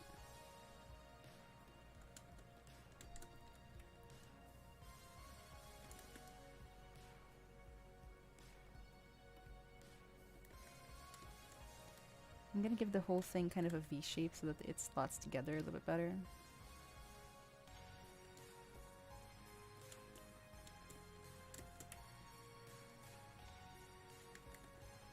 And then more of a V shape in this direction too.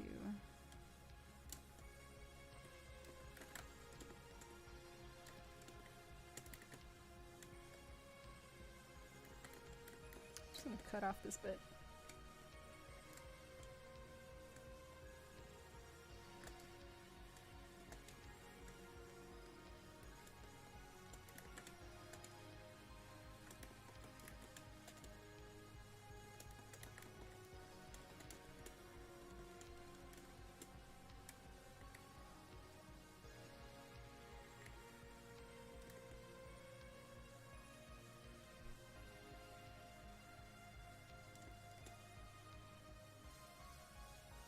Slightly better.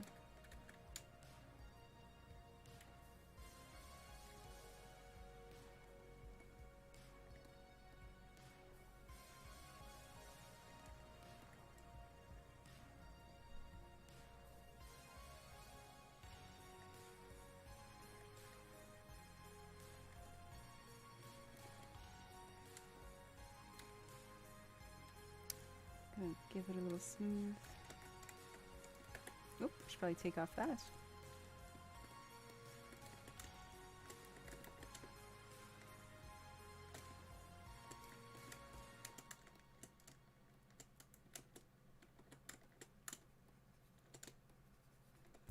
Why is smoothing not working? Okay, there it is.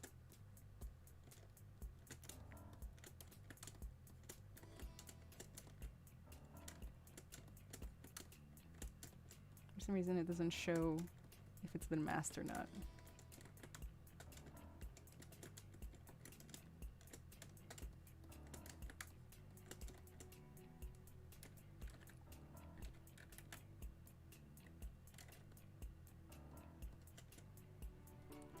So now I'm going to copy another layer of fur.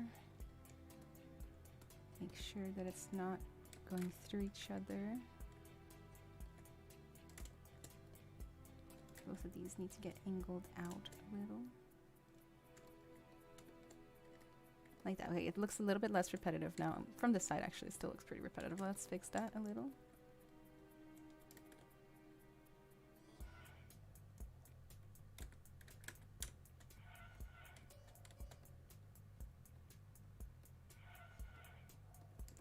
And then let's see. I'm gonna scale this down, put it right in the middle of the back, like that. And then I'm just gonna literally control drag this thing all the way to the tail.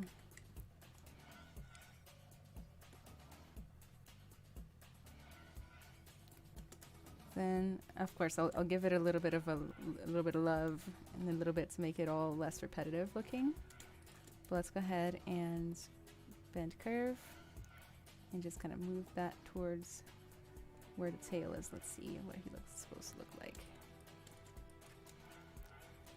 Add more points to the bend curve and slowly kind of add in all of the little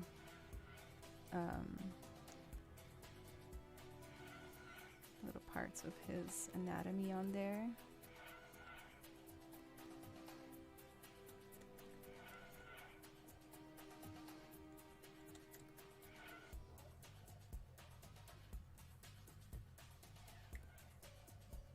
Accept.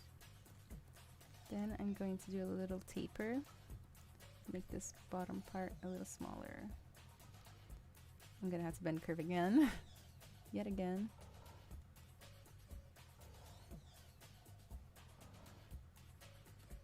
Let's get it to go on the tail again.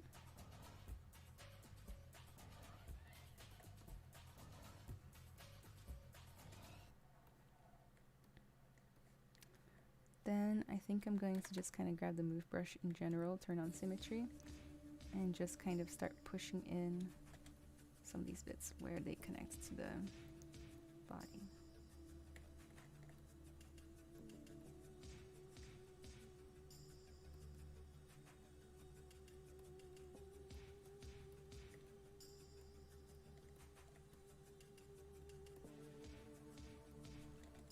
You should 3D print it when you're done. Yeah, that's a good idea. I love 3D printing stuff. Little move topological to just kind of grab each one, give it a little wiggle, you know.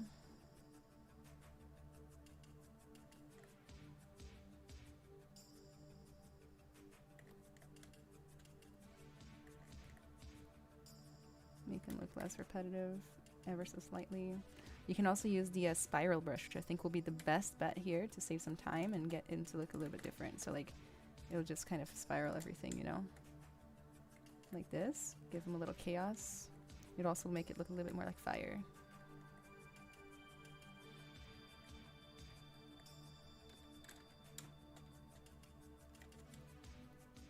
And then just try to shove it all back on the tail.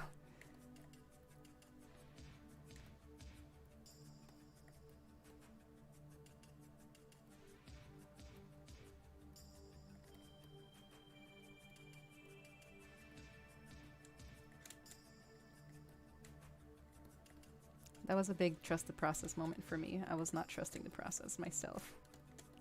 I was like, this one looks bad.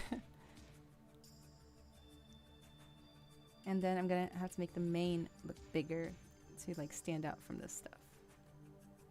Big fluffy mane.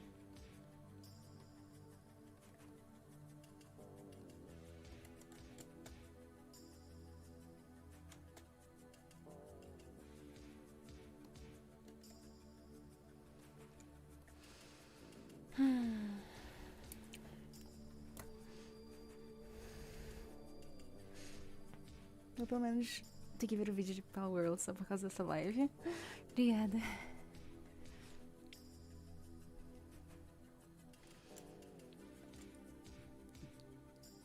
Let's start mirroring to the other side.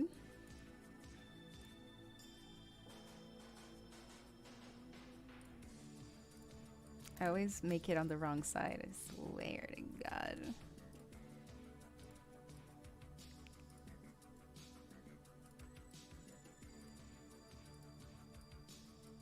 Always on the wrong side. Now I'm gonna come in here and mirror geometry, mirror and wells. The other side. This might look a little weird in the middle. Yeah, it's got a little bit of a flaw right there. I might have to mirror it manually.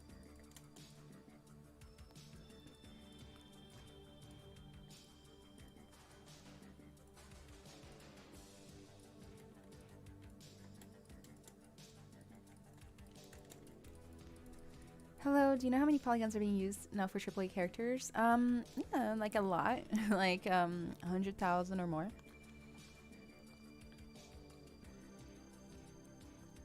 One cool thing you can do is you can download the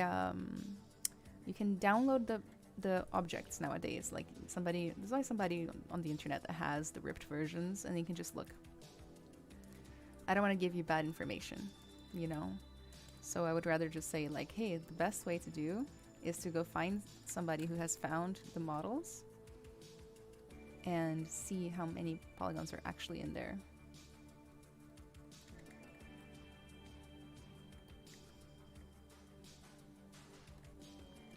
Okay, we're missing this part here. Oh no. It looks like the center puff, I put it together with the rest, so I'm gonna have to go to polygroups and auto groups so that I can kind of start hiding these.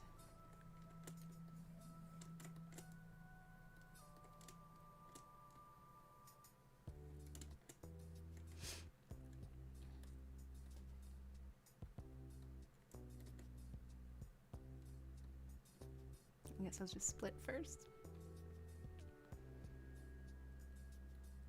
Subtool, split, unmasked points. Now mirror and weld. Alright. I think the main is done.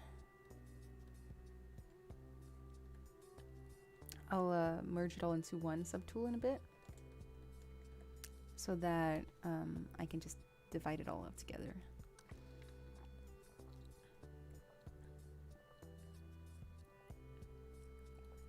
I'm gonna make the wings using the exact same method, except I'll probably put that on a sphere. I don't want to put this in a folder. Append like a cube or something, just as a base for the wing.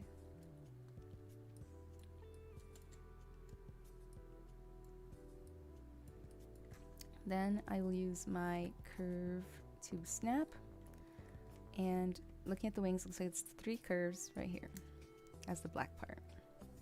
I'll even make the brush black to know which one I'm talking about. Perfect. That's the first one. That's the second one. The third one.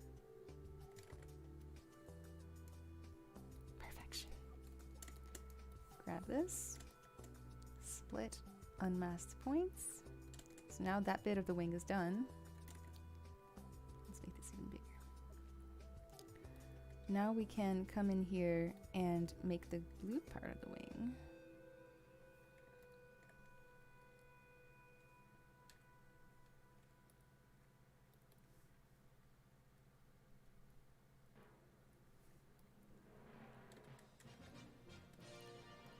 And just kind of do a similar thing to what I already did with the body hair.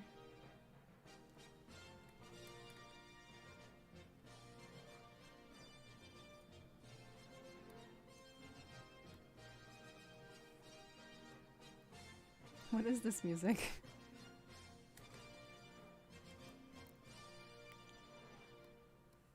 It's like somebody won something in a medieval game.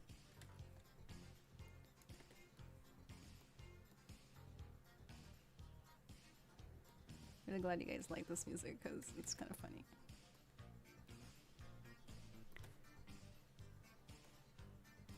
Alright, this will be the main wing.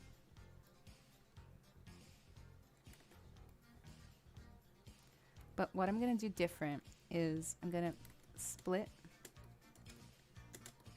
it from the cube, of course. If I can. Split, unmask points. Hide the cube. Let's make sure that it looks good with this part of the wing here.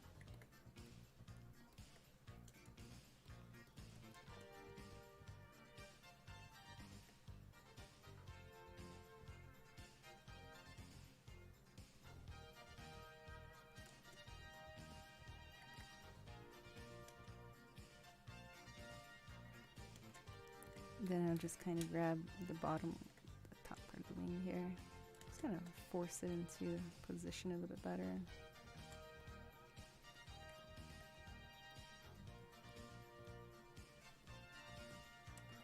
Make it a little longer. And then for the wing, since it looks, I guess it looks fine from the bottom too. We're gonna merge these two.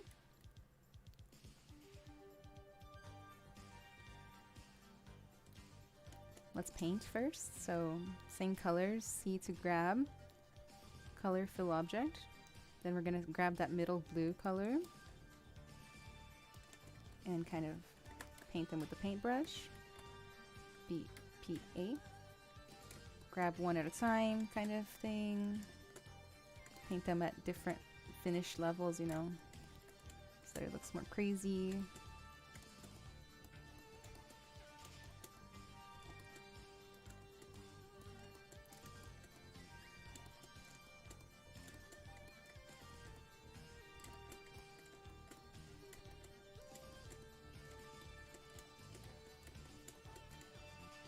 A little bit more on this one.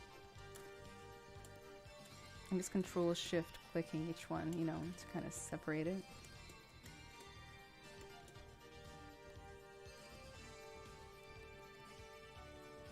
Something like that. Then even the brightest color. Let's run that right along the beginning here. Then bring back, oh, I accidentally painted the black parts too. Let's paint that a different color.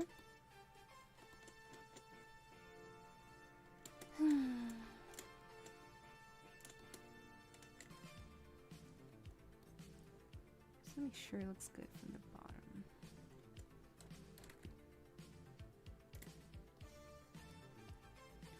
feel like from the bottom it should just be mostly the fire part.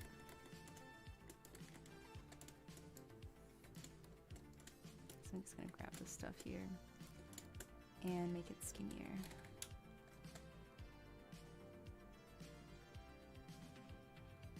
And just go and let the fire kind of begin there. Something like that, it just looks more put together, I guess.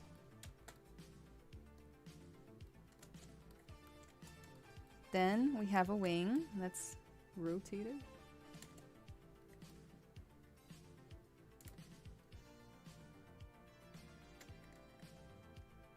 It's upside down. The wing goes this way.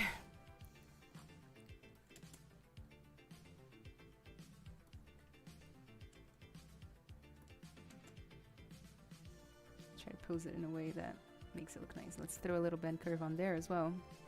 Guys, I cannot live without the bend curve. Like, once I found out about the bend curve, my life was new, remade, completely. Everything I knew was shattered. Now I only do this.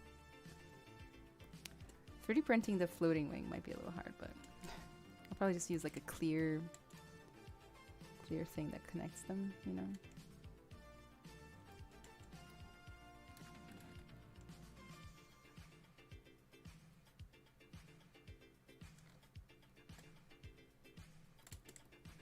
And then mirror to the other side. Yay, and save. Let's work on that silhouette from the front.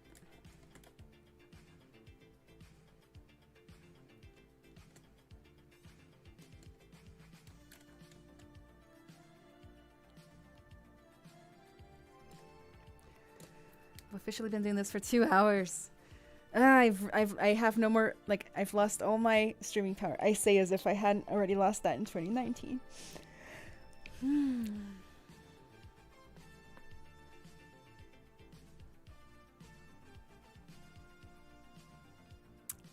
Building on the wrong side is the purest in ZBrush experience. Never tried low poly creature. I think the Pokemon like next so much fun. Yeah, they are fun. Okay, said thank you. Obrigada. Wing has a nice Final Fantasy look to it. Nice.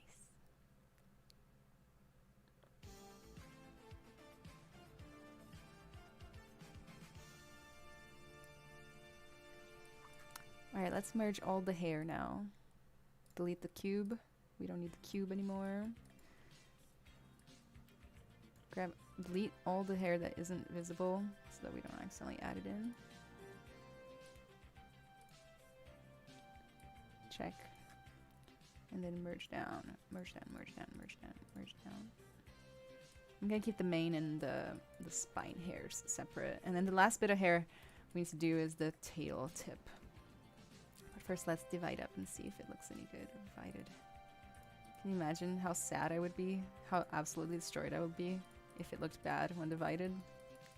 I mean, it doesn't look good. It doesn't look bad. It looks okay.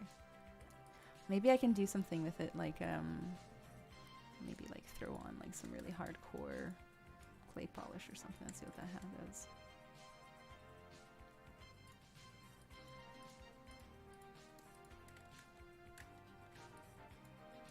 Doesn't really change much for me.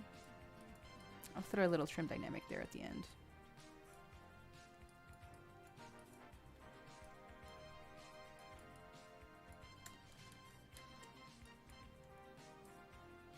You know what? I think I'm gonna crease, yeah. Like if I crease these edges here, the long ones, it'll look a little bit better when I start to divide up. So if I go to like ZModeler, crease, edge loop, complete, all of these like.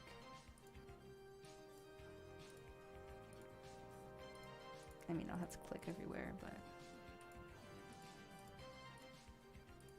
I'll have intern do this. Oh my god.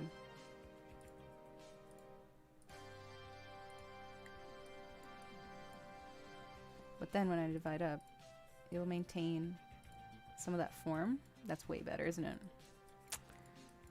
That is the way to go for that. Who wants to be my intern? It's not paid position, but you get to do that the whole time.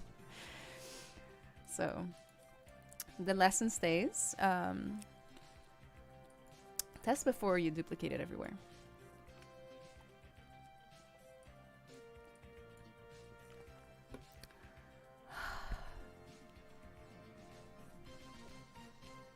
I'll do it, but I'm using group by normal instead. Let's... How do I try that?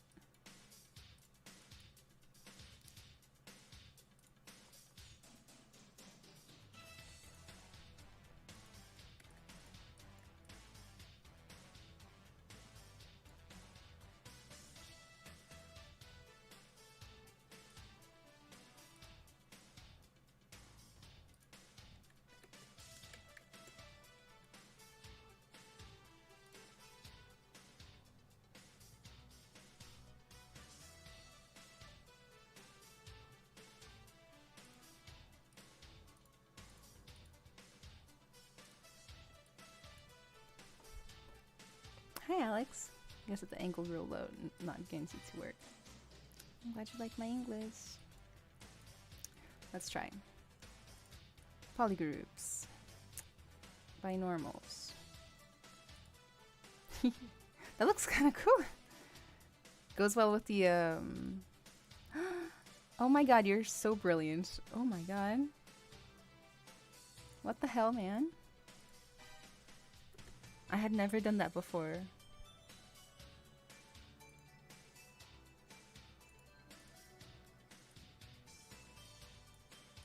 Did it work?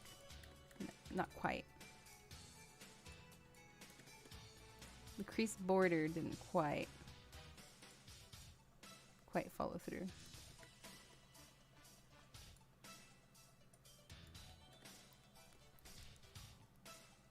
Uncrease all.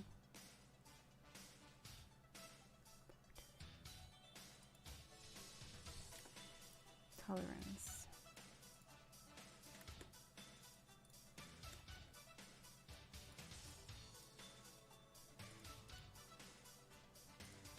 Oh, yay!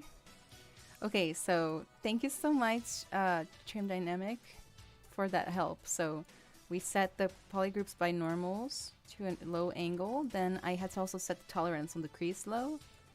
And the rest is history. That one looks messed up. It's okay, we can just ignore that one. Let's do the same thing here.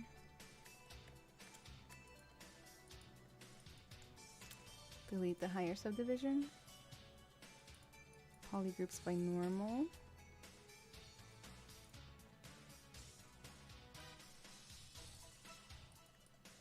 Like that. Making sure that it's not so low that it starts to get that like that's too much.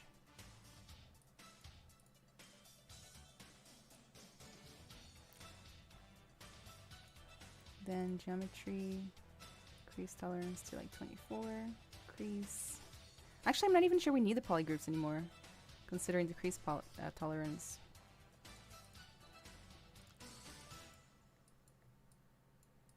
Let's try it on the wings without the normal thing. I'm just going to do the crease tolerance down.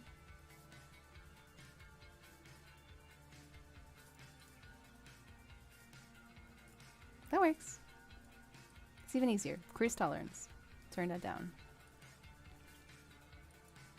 Very nice.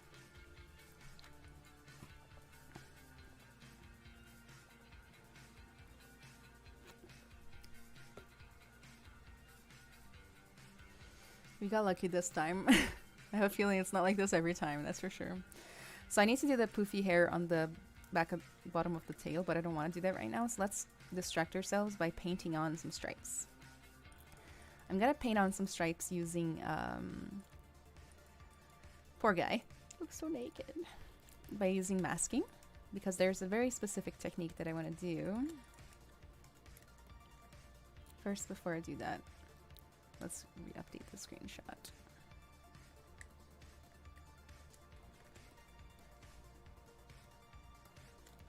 So the technique is something along the lines of make the lines you want.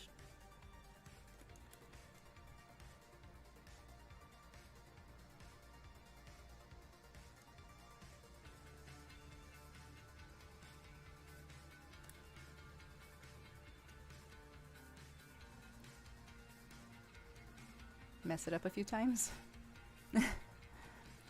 Get humbled by your lack of line making ability. That's part of it.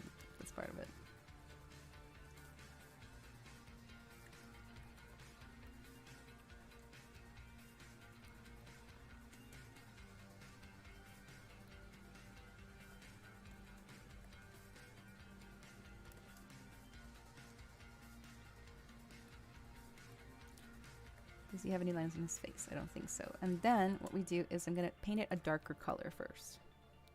So I'm going to take that, darken it a little.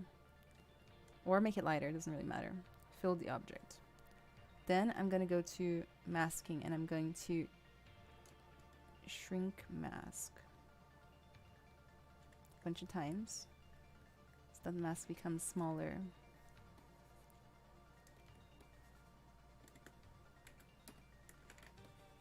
Than the thing that we just created.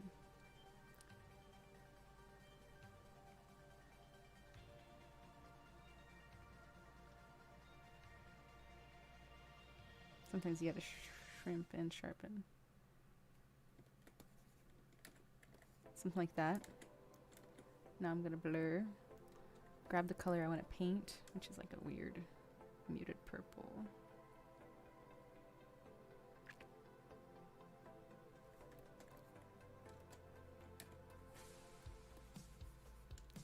Something like this, and then it creates this like effect of the outer part of the line being a little darker. I think I made it obviously too hard, but so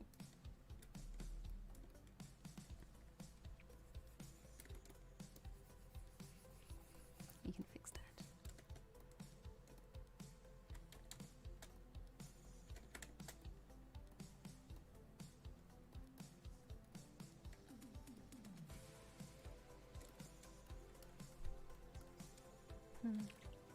Kind of fumbled that a little. Ever so slightly. But it's fine. It just makes the line stand out a little bit more.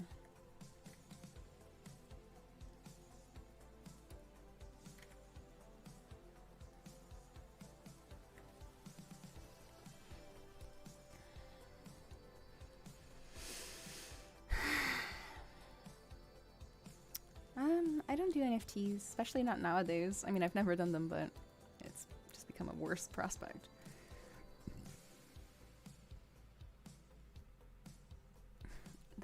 I think that creature is supposed to have a lion face. At least I thought it did. It's kind of like a cat face. I still need to add like the cat whiskers, like the black beard.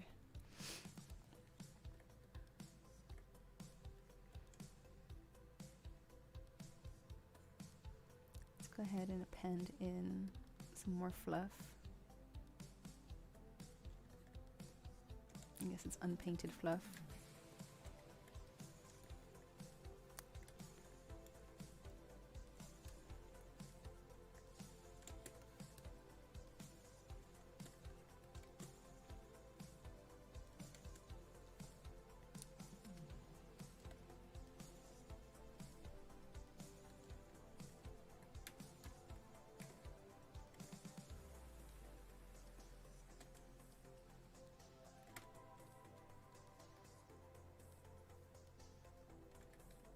Same process. Different amounts to make it look more 3D, I guess.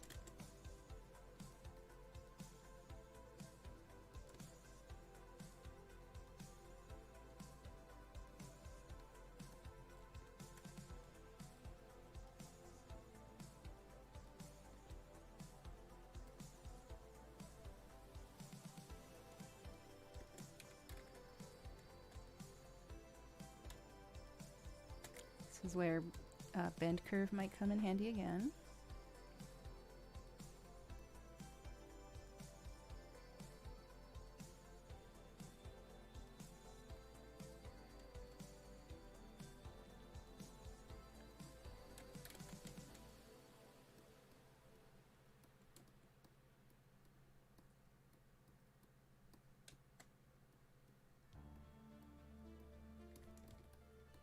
So now I'm just going to use move topological to just hide these little spikes that came out.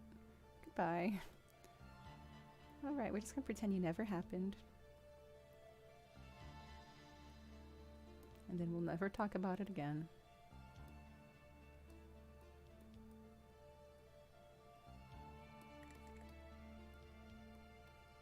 And then same thing as before, so geometry crease, turn the crease tolerance down to like 20 something. And then divide up and see what happens. Perfect.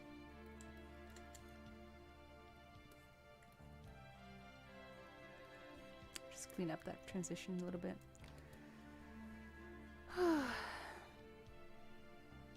Hey, 3D Pixel, how you doing today?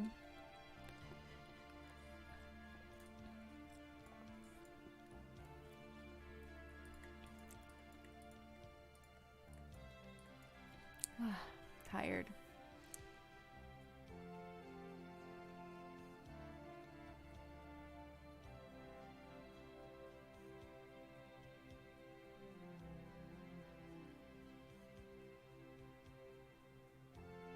Three Sage! It's been forever. I got your message and I think I forgot to answer, but I miss you.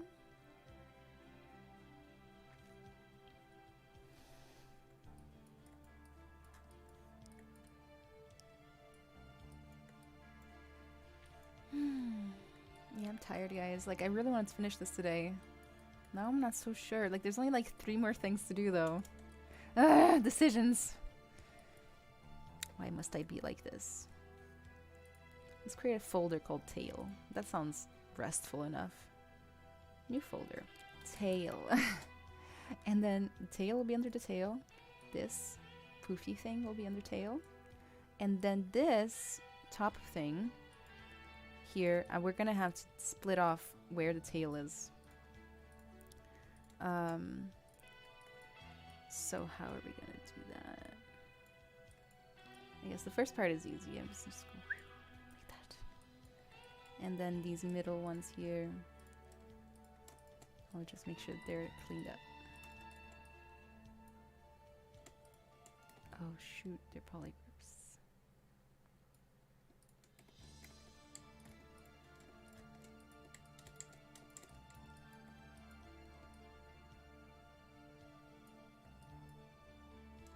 Well, wait, hold up, I don't need those polygroups anymore. I can go to polygroups, auto groups, that will fix that. That slight problem that I have.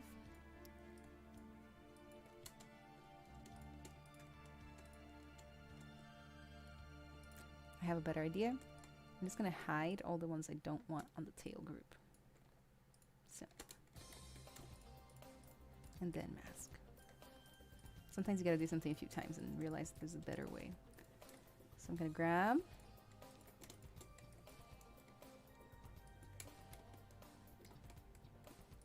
Heck, what the hell am I doing? Hold up. Grab this. And then split them. Or not. I'm guessing at some point somebody got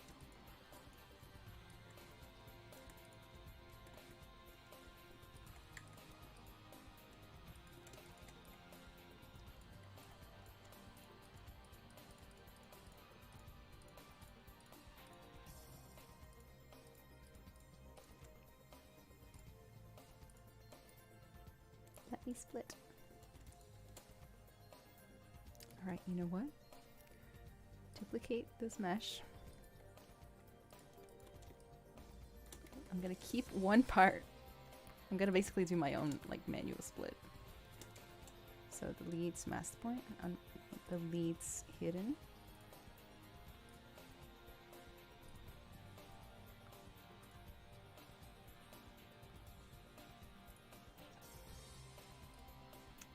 Then the other parts.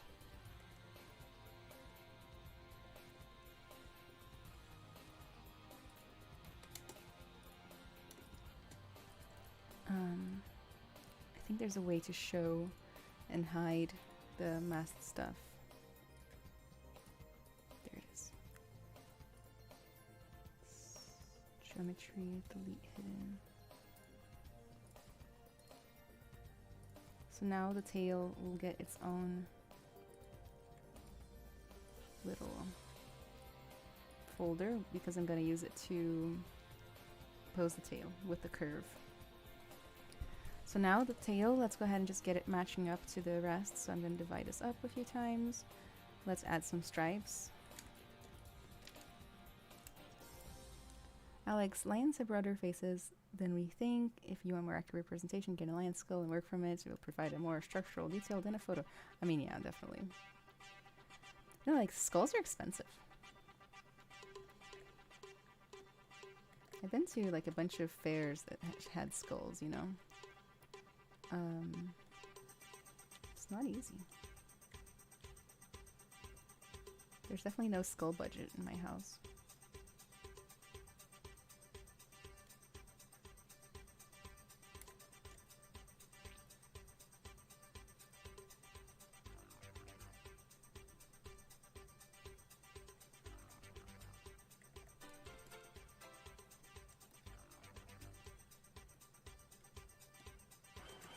So then we paint this darker color.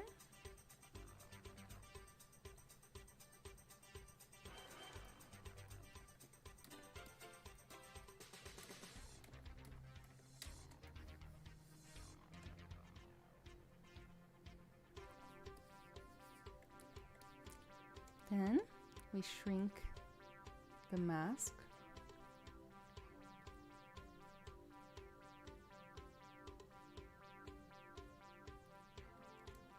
Invert, hide, grab that purple, and paint.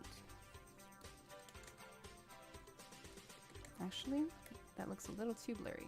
Sharpen that mask.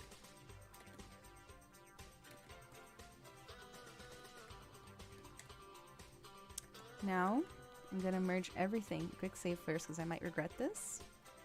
I'm gonna go ahead and merge everything on the tail so I can pose it. I'm gonna duplicate this. Can I duplicate the folder? Duplicate. Okay. Just in case I regret. Hide the old tail. Now this, I will merge everything in the folder. It's getting hot in here, my goodness. Then, let's go ahead and get the gizmo where we, whoa, where we want it. I'm gonna just kind of put it like in the middle and following along with the curve of the tail, or the angle I guess, and then I can come in here and bend curve. This is the key here. How do I want to pose this tail? Ooh, this is nice.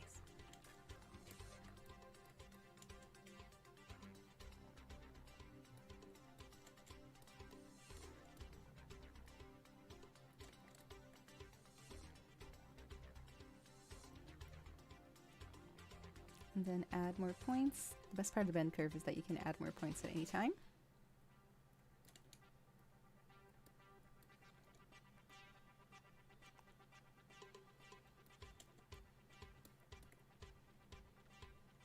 And then we'll pose the rest in a little bit.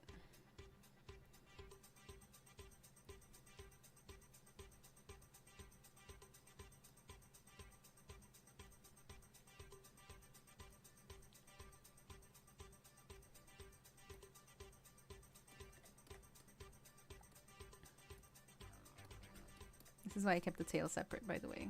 It's a little easier to do it this way. We can just Dynamesh everything later if we want to. Regret saves. Oh, I regret save all the time. Thank you, Phlogiston. Hi, welcome. Remeshing, long time no see. Oh, I'm always outstanding. Thank you. I'm always tired. I speak Portuguese too, but today's an English stream.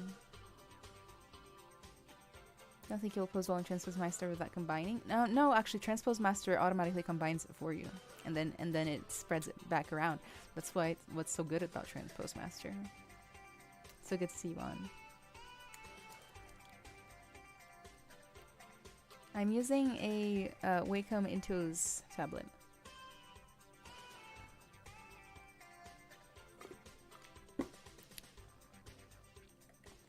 Oh, don't type table. Okay, so then I'm just gonna throw on a few whiskers directly here. I'm tired of clumps. Now we're gonna go straight in. Oh, never mind. Never mind. ZBrush said, hold your horses. You need no subdivisions, girly. Who do you think you are?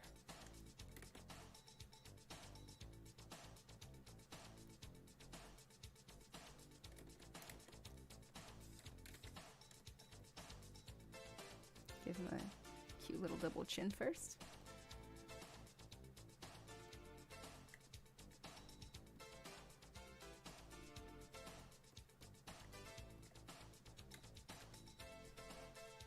You guys will see why.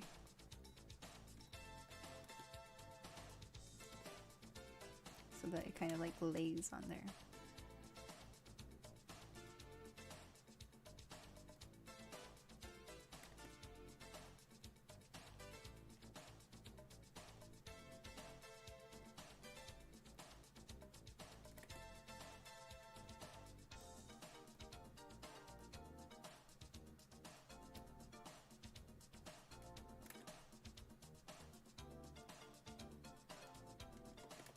Closer to the center you are, the more important it is to take off symmetry so that it doesn't look too repetitive.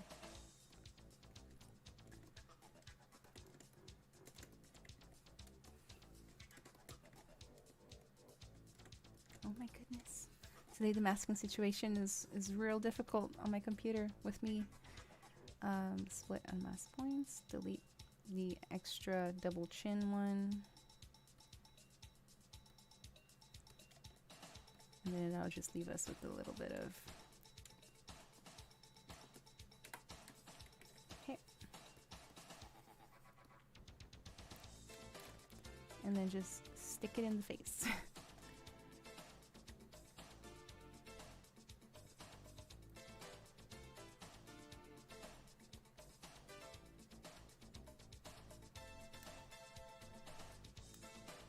What's your target poly count in Game Engine? I'm not making anything for games right now. Any video games you want to play this year? Yeah, I want to play Baldur's Gate if like low key. I just need to try it because I have it. I've played it the tutorial one time. I didn't beat the tutorial, and then I proceeded to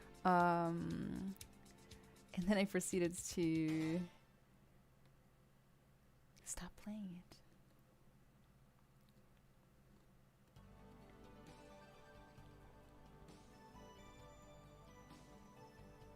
I feel like some people who are professional digital artists use Cintiqs. I mean, some people assume that professional artists only use Cintiqs. So, I mean, you use whatever you want. Doesn't really matter. Literally does not matter. As long as the work looks good, that's what makes it professional.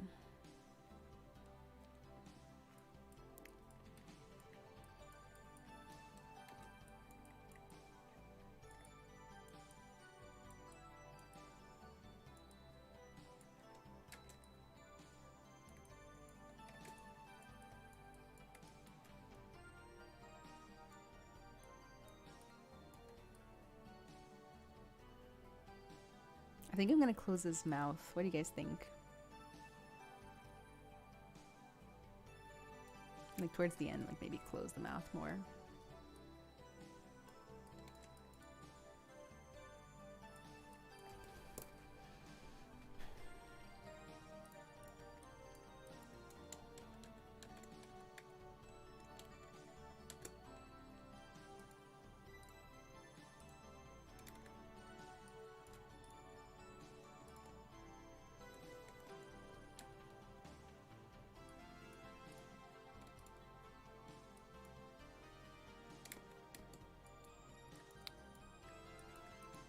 Body looks better with clay polish. The face does not. So I'm gonna go ahead and just clay polish the body real quick.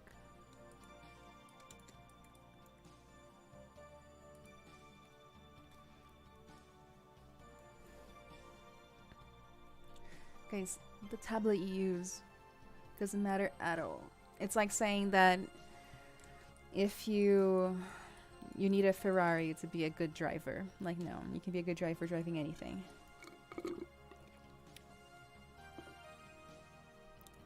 I use orthographic sometimes, perspective sometimes. I switch between the two as I wish to.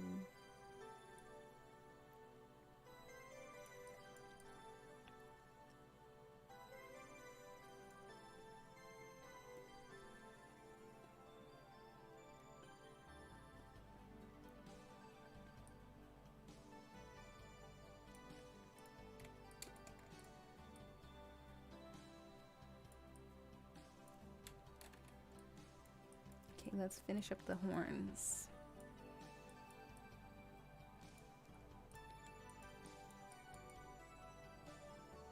So this is just the base horns. I think I'm gonna, you know what? Normally I would do like an array situation for the horns. I think this time I'm gonna be lazy about it.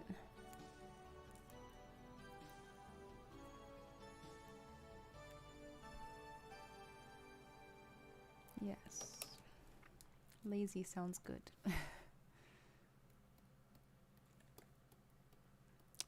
So I think what I'm gonna do is I'm gonna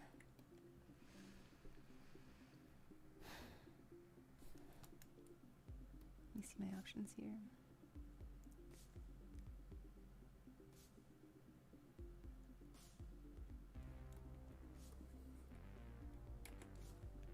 Mask by feature. Okay, we're gonna mask by feature this thing. So these horns, we're gonna split it up into somewhat even parts.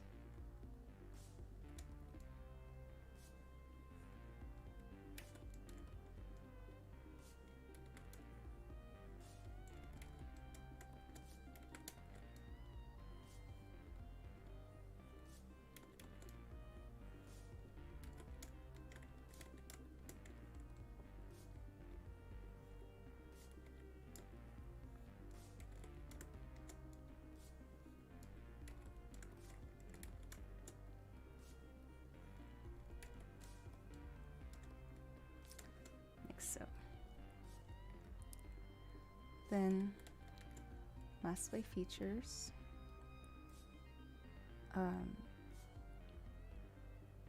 boost the mask a little, grow the mask a little, like that. In fact, let me mask by feature again, but at a higher subdivision so that we don't get the too much of that. Actually, it doesn't really matter. Let me blur.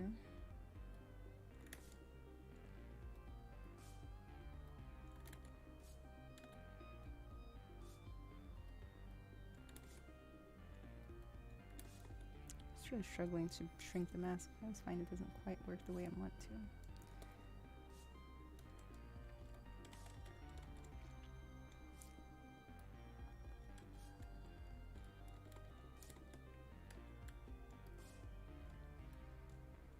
I think at some point I messed up my poly groups.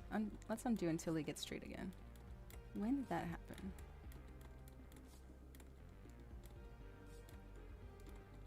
Yeah.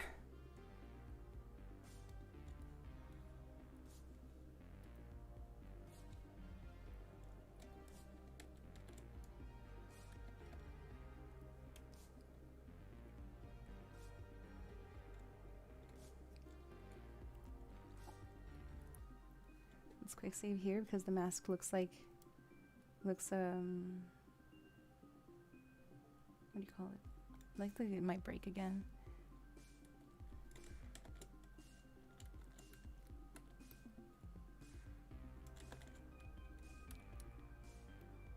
Inflate inwards. Then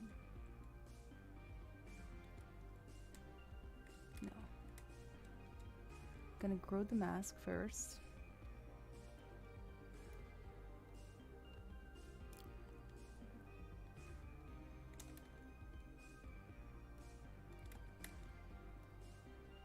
Boost that mask, then I'm gonna go ahead and inflate outwards. Then I'm going to make the mask smaller.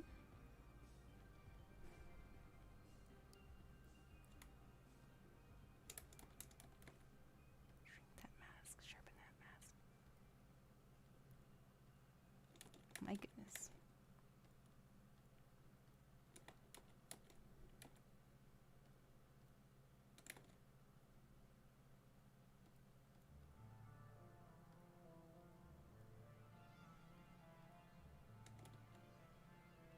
Okay, I might have to mess my features again.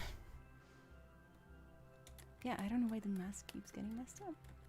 The lazy way is turning out to be harder than the non-lazy way.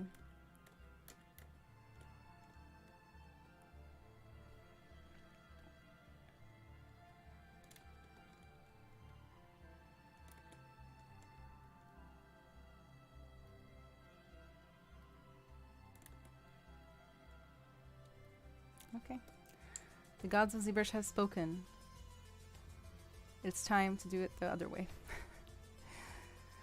Take two. Okay, so what I'm gonna do is I'm gonna make the way I always do.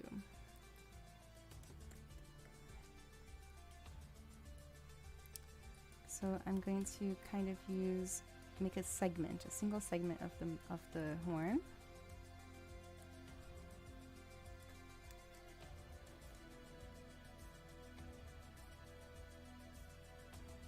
Like that.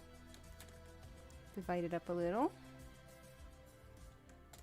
Give it maybe a little bit of a smooth.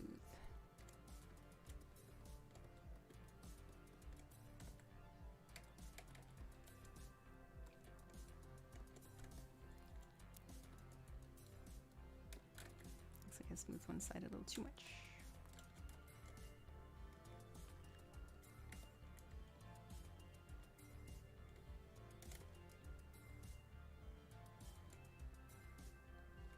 Something like that. Let's make it more triangular because I think this is supposed to be a little bit more triangular.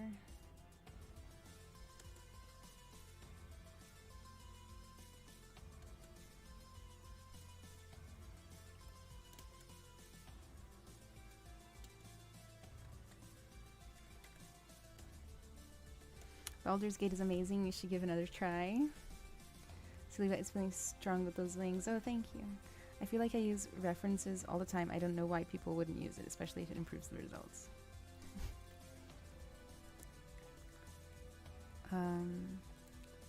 So let's go ahead. Oh yeah, I wanted to just kind of inflate the top and bottom real quick.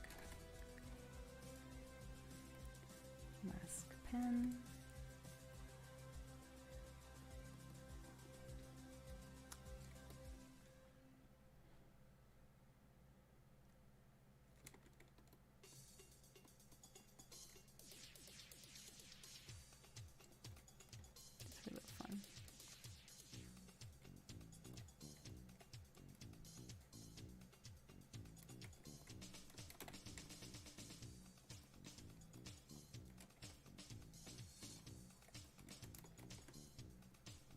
That's a blaze howl. Yes.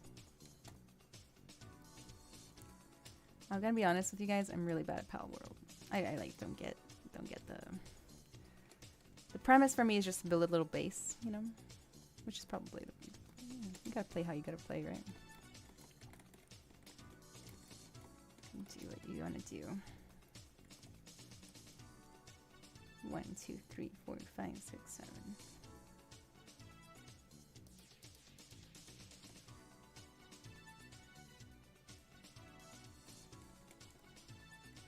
Then grab the whole thing, and you already know the next step.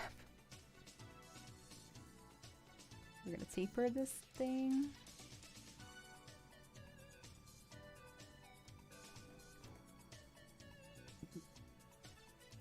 Accept, and then we're gonna bend curve. Always start with 3 points, is what I always do. Let's throw on a little transparency on there, so I can kind of see better.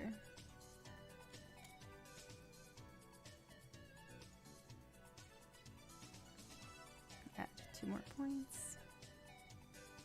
Just try to copy the old setup because I had liked it already.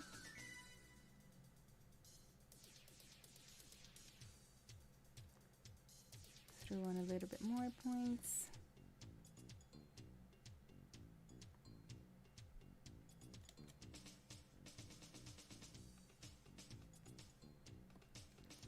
that. Then turn off transparency. Let's hide the old horns real quick.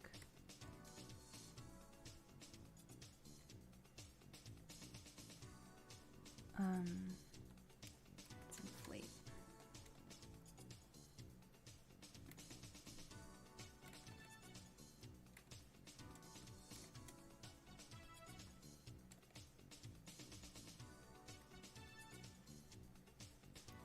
Always on the wrong side. Always on the wrong side of the mesh. Mirror on the X. Geometry. Mirror and well. Like that. I feel like from the top it doesn't look as strong.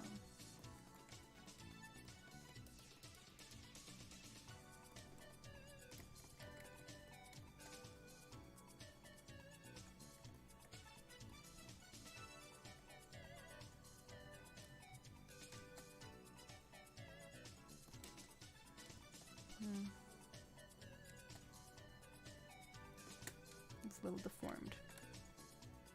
When did it get deformed like this? Or is it already like that? Okay.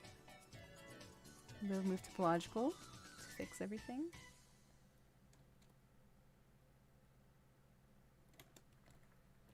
Like that.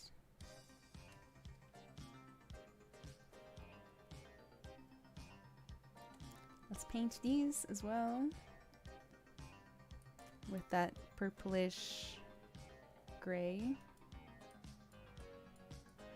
Ooh, I like that one. Ooh, I missed it. I missed it by just a little.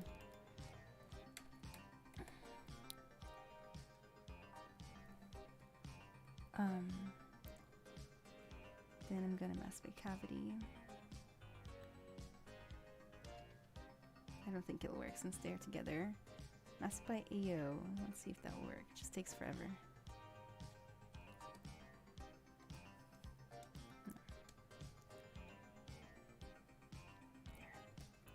Masking by curvature seems to work. Mask. Yeah. Brighter color.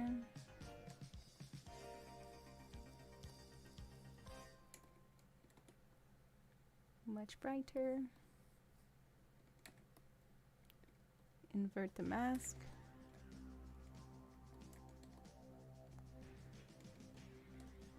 Control H to hide. Get it in there. Next I'm going to throw a little trim dynamic on there, just for fun. Gonna start getting a little bit of markings on there, like the game has.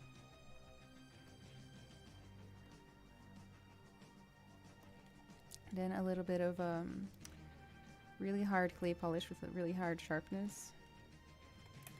Just once. Little smoothing. And then what we can do is we can go in here and under masking do mask by cavity.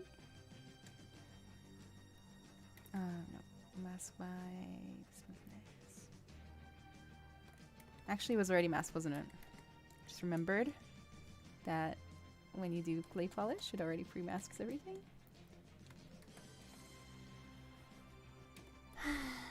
So you can like paint on those color shifts, and then you can even do crazy stuff to it.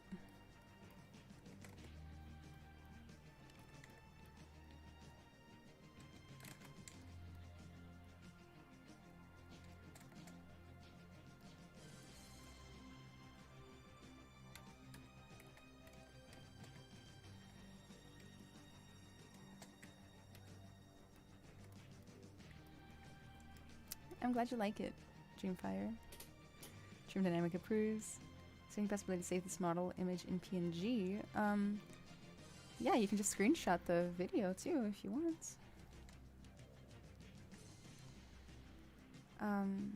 What was I gonna do, guys? Let's brighten up that nose a little. Make it more pink.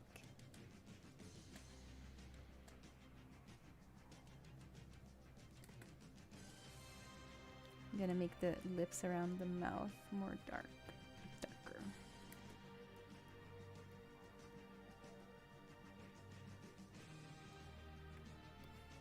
And then the little, this little area a little bit brighter.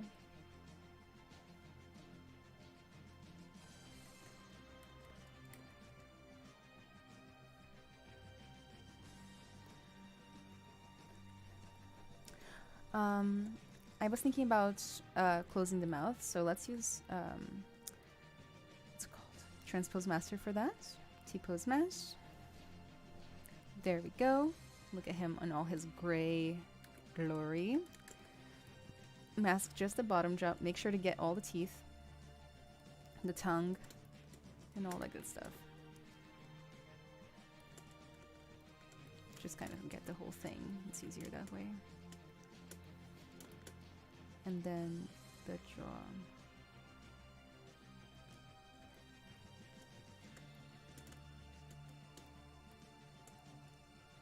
Just hiding the mane because I don't want it to get in the way.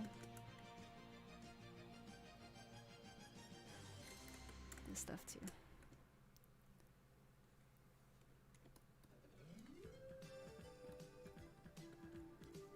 Let's try it.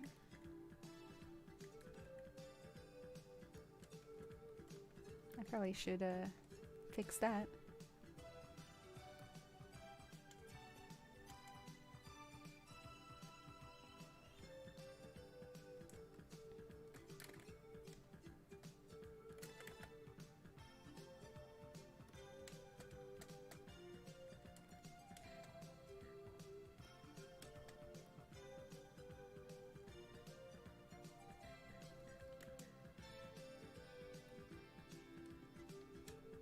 I'm going to lower this part too, but I should probably do that later.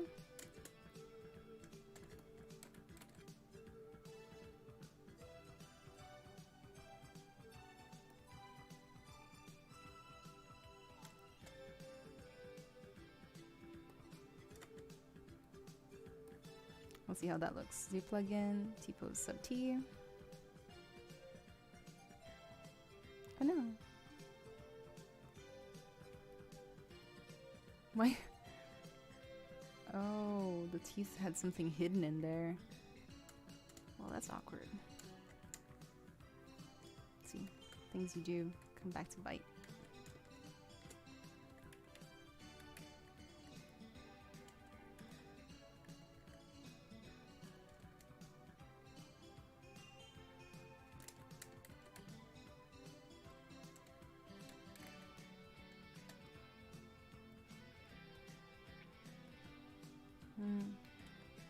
I don't like it.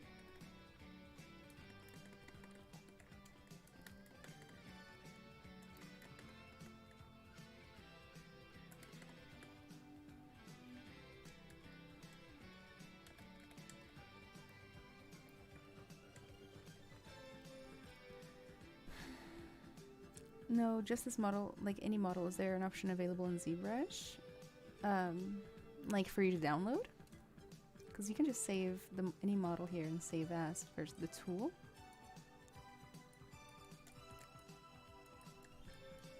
Alrighty guys. By the way, I have a mentorship program that you can join. You can also find me on social media. I'll be streaming 2 times per month from now on, once again, which is something that I used to do a long time ago. We're about to wrap up this part because it's been 3 hours already. But make sure to follow me so you can stay tuned for when I stream again. If you have any questions, send them to my Instagram. And also, I have my one-on-one mentorship that you can take with me, or workshops that you can take with me. The link is right there for my Teachable. So make sure to use that.